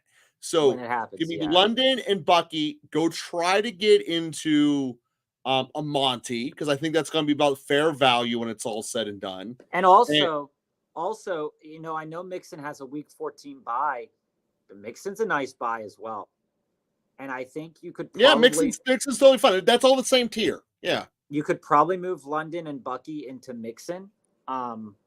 I'd more priority pick up the back than the receiver, given the fact of what you're starting in there. Debo is a bit boom bust, PJ, but you drafted him knowing that. And you're coming in here and you probably were thinking that maybe Debo was the guy you would kind of flex every week because you were going to start London and Cup and Nico regardless, and Debo was going to be your flex position. That's what I'm kind of thinking, PJ. But as it sits here, Debo is a boom bust. There's a chance that Debo, puts up, and that's fine. Nothing wrong with that. Points or puts up 30 points. But that's kind of the nature of the game with some players, is that you win on boom weeks for the most part. If you have 2 players that you need to have at least one boom bust player to win a championship. You need at least one. You need at least one of them, and I know Debo is as fine as any of them. Hey, Recon, I know. All right, so our last DD here. Well, we have Recon as well with Jay. Recon, we're about to finish up, so we can hit you with a quick deep dive or a quick hit, or you could put your question in the chat for tomorrow. Well, Jay's the last deep dive, right? We have Jay and Recon just sliced in there with a deep dive as well, but we'll finish it up really quick. So, deep dive on the previous question about suggestion trade advice, please. So, Jay, 12-team full PPR, 1 and 5. Any suggestions, trades? So, looking at your roster, you need right now. Najee had a great week for you. You probably were in contention to win this week, especially with Josh Allen performing. Your running backs, until Tua comes back, Achane isn't as trustworthy. Mostert's a little bit more trustworthy. Achane isn't. And that's strictly based upon their performance metrics. And Achane's going to get a good load of carries once Tua comes back. Okay. So I think knowing you're 1 and 5, it's hard to wait on Tua coming back. They said, well, it's hard to wait on a lot. Most of his roster is waiting on someone to get hurt. If you really look at it, and he doesn't have an opportunity to wait anymore. We got to move these backups and try to turn them into something here.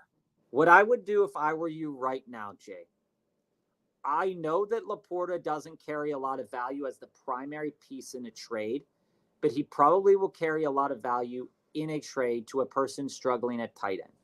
Yeah. So how I fall on this is I'd be looking at the guy that's starting Cade Otton. I'd be looking at the guy that's starting Dalton Kincaid. I'd be looking at the guy that's playing around with Likely or Andrews. And I'd be looking at the guy that's starting Tucker Kraft right now. And I would say, I have Laporta. I'm willing to put together a package deal. I'm looking to get, and I wouldn't even say I'm looking to get players that could play right now. I'm just saying I'm looking to build a roster, right? Yeah, you need to get a starting running back. You need a starting running back. So how I would address this is I would move Laporta, and I would move, probably looking at your roster here, I think I would probably move Achane because you can't really wait on Achane right now. Laporta and Achane could probably move you into a right now caliber player of Monty plus pieces. Well, Monty and their tight end is basically what the trade would be. It would be probably move into Ken Walker as well with a combination of I'm not saying that this is something you should do, Jay. No, this is something you should do. But no, I'm not.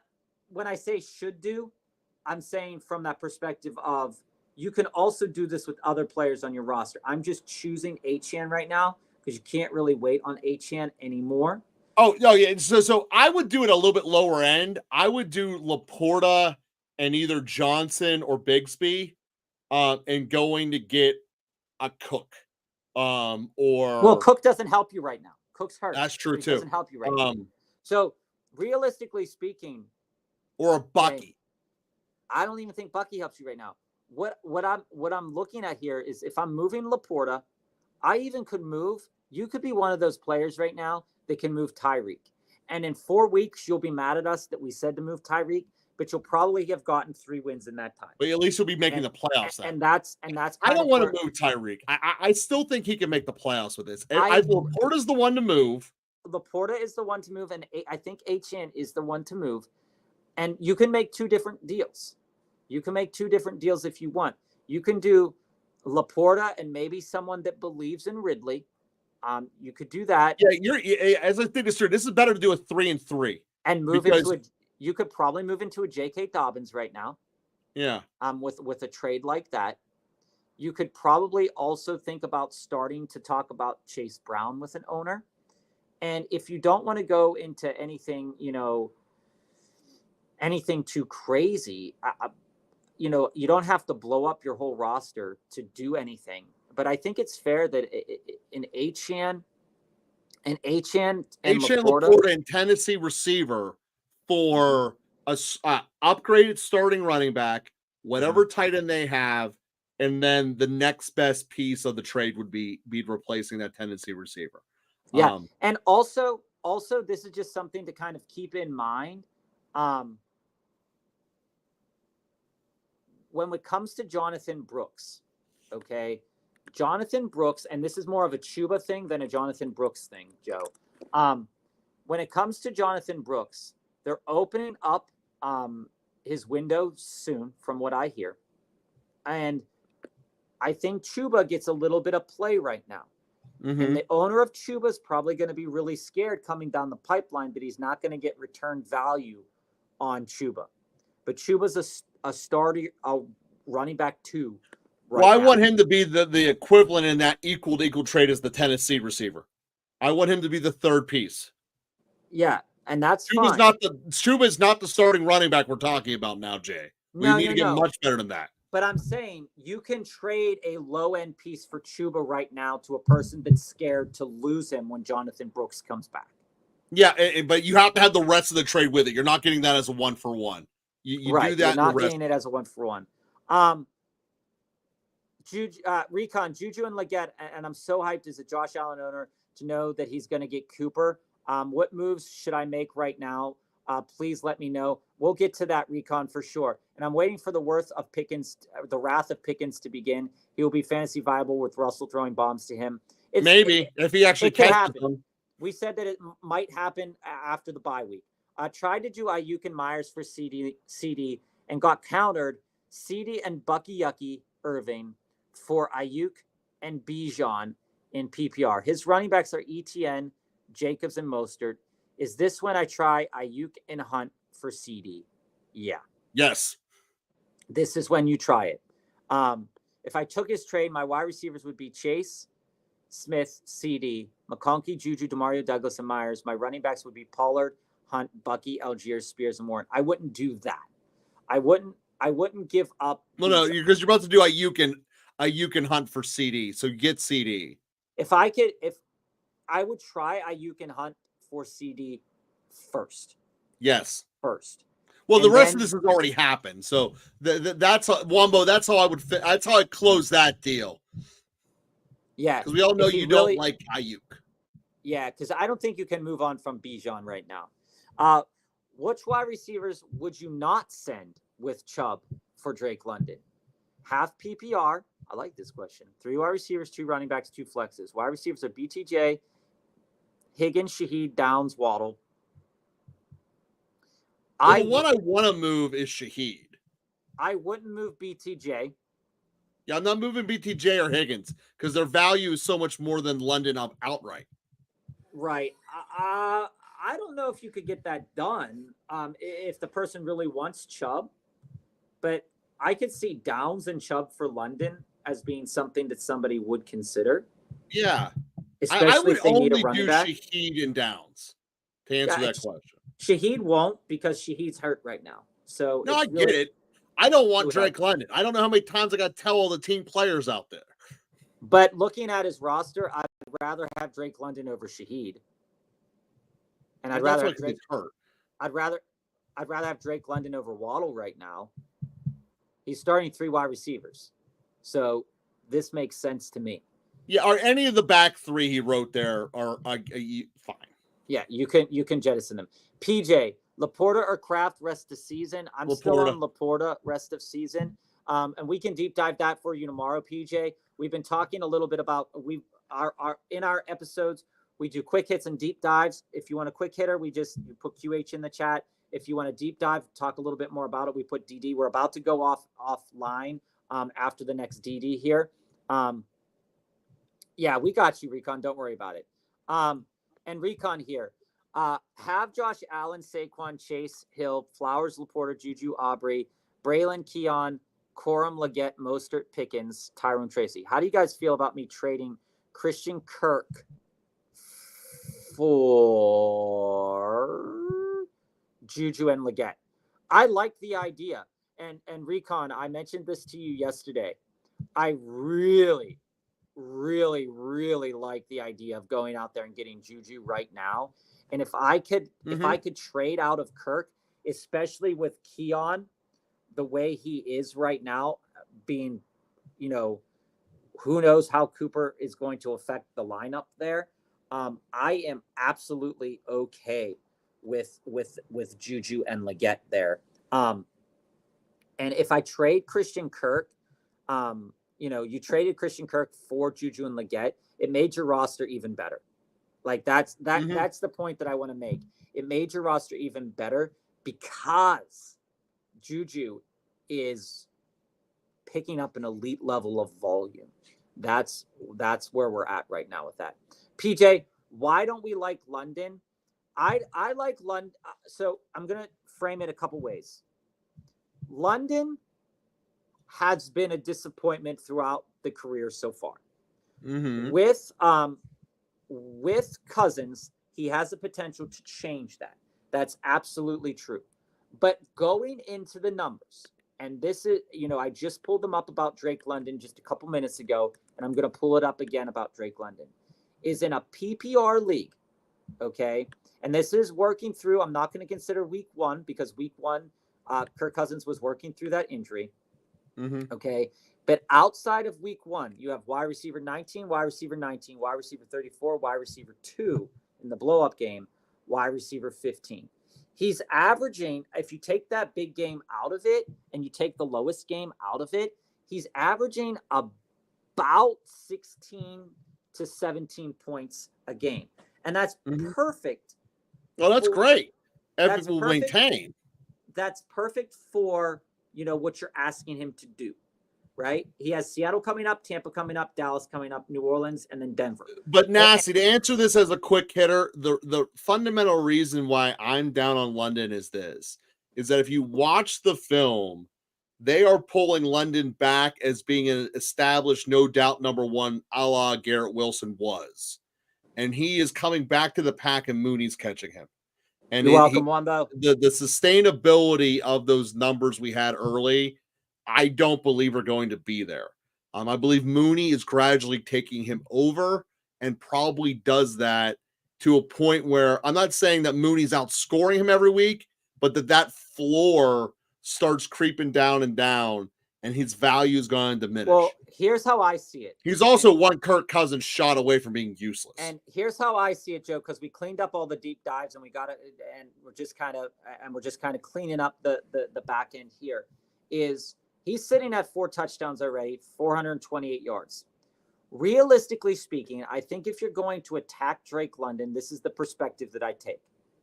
Is where do you see him finishing at the end of the season? It's not more than 1,200 yards and 8 touchdowns. Do you see him finishing at 1,200 yards and 10 touchdowns? No. If you do, then it's worth taking a chance on the perceived value of Drake London. If you don't, and you think it's more likely that he lands in that 1,100 yards and 8 touchdowns time frame, then I wouldn't want to trade a lot to get him.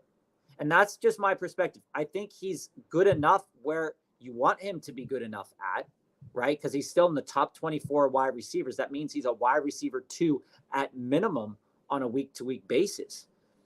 And his ceiling, you just saw, is crazy good. But Kirk Cousins isn't going to pass for 500 yards a game. That's not going to happen. So Daniel, I see this one's getting chatted in the chat. I'm taking that if I get Henry. Yeah, I'm taking that if I'm getting Henry too. Mad Max, point taken, right? London could continue to get peppered. They moved into the slot 2 games ago, and it hasn't disappointed each time. Plus, his playoff schedule is great. Exactly. His playoff schedule is great. But again, he's got 4 touchdowns so far this year. Historically speaking, hasn't got a lot. Terrible quarterback play. I understand that. But at the same point in time, if you think he can go for over 1,200 yards and 10 touchdowns, now's the time to buy. If you think Bob, he can't, we need to get back to the quick hit rules here. Tank Aubrey Walker for Henry. I'm going out and getting Henry all day, every day, Daniel, every day of the week. I want Mike Evans and Reed. What do you think of Godwin, Brian Thomas, Mike Evans and Reed? I'm in on Mike Evans and Reed. You won't be able to talk me out of Jaden Reed, even if he is injured or banged up a little bit. And we can talk more about Jaden Reed tomorrow, because I do really like Jaden Reed. Should I drop Miller? I think Kendre Miller's worth thinking about dropping. Again, we have seen running backs come out of the woodwork, so I'd be hesitant to drop a running back. But if he needs to go off your roster, I would say sure. Absolutely. I think it's worth considering. Recon, those would kind of be the packages that we were talking about with your trade. I think you're fine where you're at right now. I like your team where you're at right now, and we can talk more about it tomorrow. The Juju and Leggett get is a great get for you, Recon. It's a fantastic get. You're welcome, PJ. Marlon, you're welcome. Juan, and then we'll finish up with PJ here. And if you have any questions for tomorrow, please put them in tomorrow's episode. We'll be able to hit them hard and fast tomorrow. Who should I trade? My receivers are sus. My running backs are solid. Wide receivers are DJ Moore, Tank, Kelvin Ridley, Wandale Robinson, Josh Jacobs, Breece Hall, Kyron, Jerome Ford picked up Downs and Madison off waivers. I think Madison and Downs off waivers is a decent enough thing to consider. Your wide receivers are extremely sus. Kelvin Ridley needs to go. Jerome Ford needs to go. So where I fall on this is if I can move, and Juan, we're about to go off air. So if you want to leave this question in the chat for tomorrow, we can answer it a little bit better. But as I see it, Juan, Jerome Ford is a drop. Hard drop. Definitely hard drop. I think what I would do with your team, I would pair Josh Jacobs and DJ Moore. Just as a quick hit here, I'd pair both of them and try to elevate my wide receiver room. I maybe try to do a 2-for-2. DJ Moore and Josh Jacobs for 2 really solid playmakers, or go out there and go for the gusto with those 2 guys. I think that you have the capital right there to do that in the running back room if you want to move on from them. In the meantime, you're starting DJ Moore and Tank Dell. Is Neighbors a buy? Yes. Nope. What did you say? Yes. Yeah, he's a total buy. Coming off concussion for 2 weeks, total buy. I thought about trading London for Chase. So you can't look. Chase is an exponentially better player. He will supersede his schedule. Chase would have been a much better value, but you'll never get that through now. What should I do with Wilson? You have to eat him for at least this week. You eat him for this week, and you probably even play him this week. Joe told you that the guy on the other side for the Steelers does get a decent amount of interceptions. Rodgers is susceptible to interceptions. So I would definitely think about that. Landon. Yeah, the Rodgers dam is breaking because of the interceptions. Landon, what's your question? Put it in the chat. We'll get to it. It's the bottom one, Bob. We got it. Okay. Smitty, would you trade Mike Evans? And if so, what wide receiver would I go out and get? I would trade Mike Evans, but I don't think you have to. If I'm moving Mike Evans, I think that I would like to move probably, again, I don't really want to trade Mike Evans if I don't have to. I'd want to move maybe into a Terry McLaurin.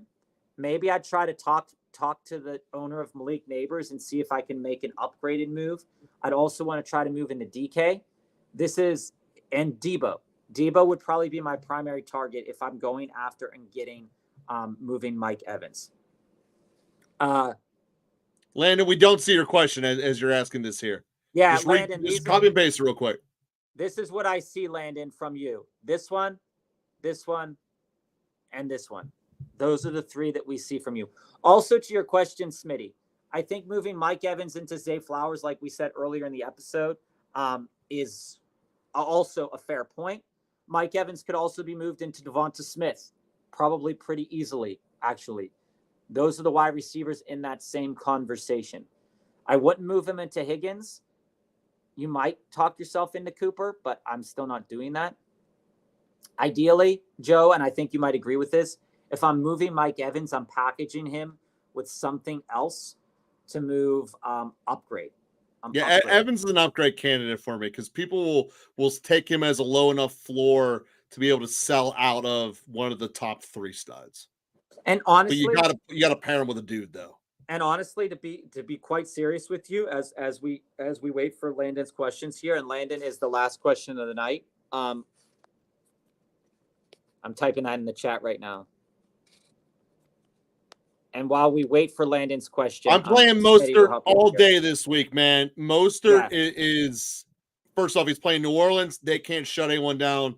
I think Mostert's going to have himself a great rest of the season. I think he's a guy people are getting slept on and that you should buy in on. And to that end, Smitty, Mike Evans, the thing about Mike Evans is he has to be included in the package because people are going to think it's really strange that you want to move off of Mike Evans into somebody else. So like as it sits here, I think you're better yet to move Mike Evans into a running back of comparable value. You know, you could start talking to the Kenny Walker owner and the Montgomery owner if you don't already own Montgomery. I can't remember your team exactly, Smitty. But that's kind of the piece that needs to be talked about. So Debo's the guy that I target if I'm moving on from Evans. And Joe, as we've said throughout the episode, Debo is a trade for and a trade against. Every time you said that, you should have owned him. So I want to point that out there. You've said that about 7 times this season so far.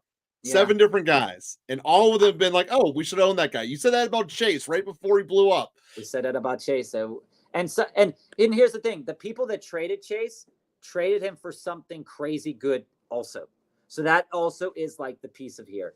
Mostert was dropped to the waivers this weekend. Last in waiver priority though.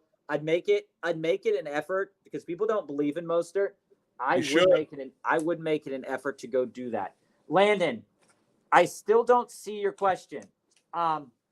So here's what I want you to do, Landon.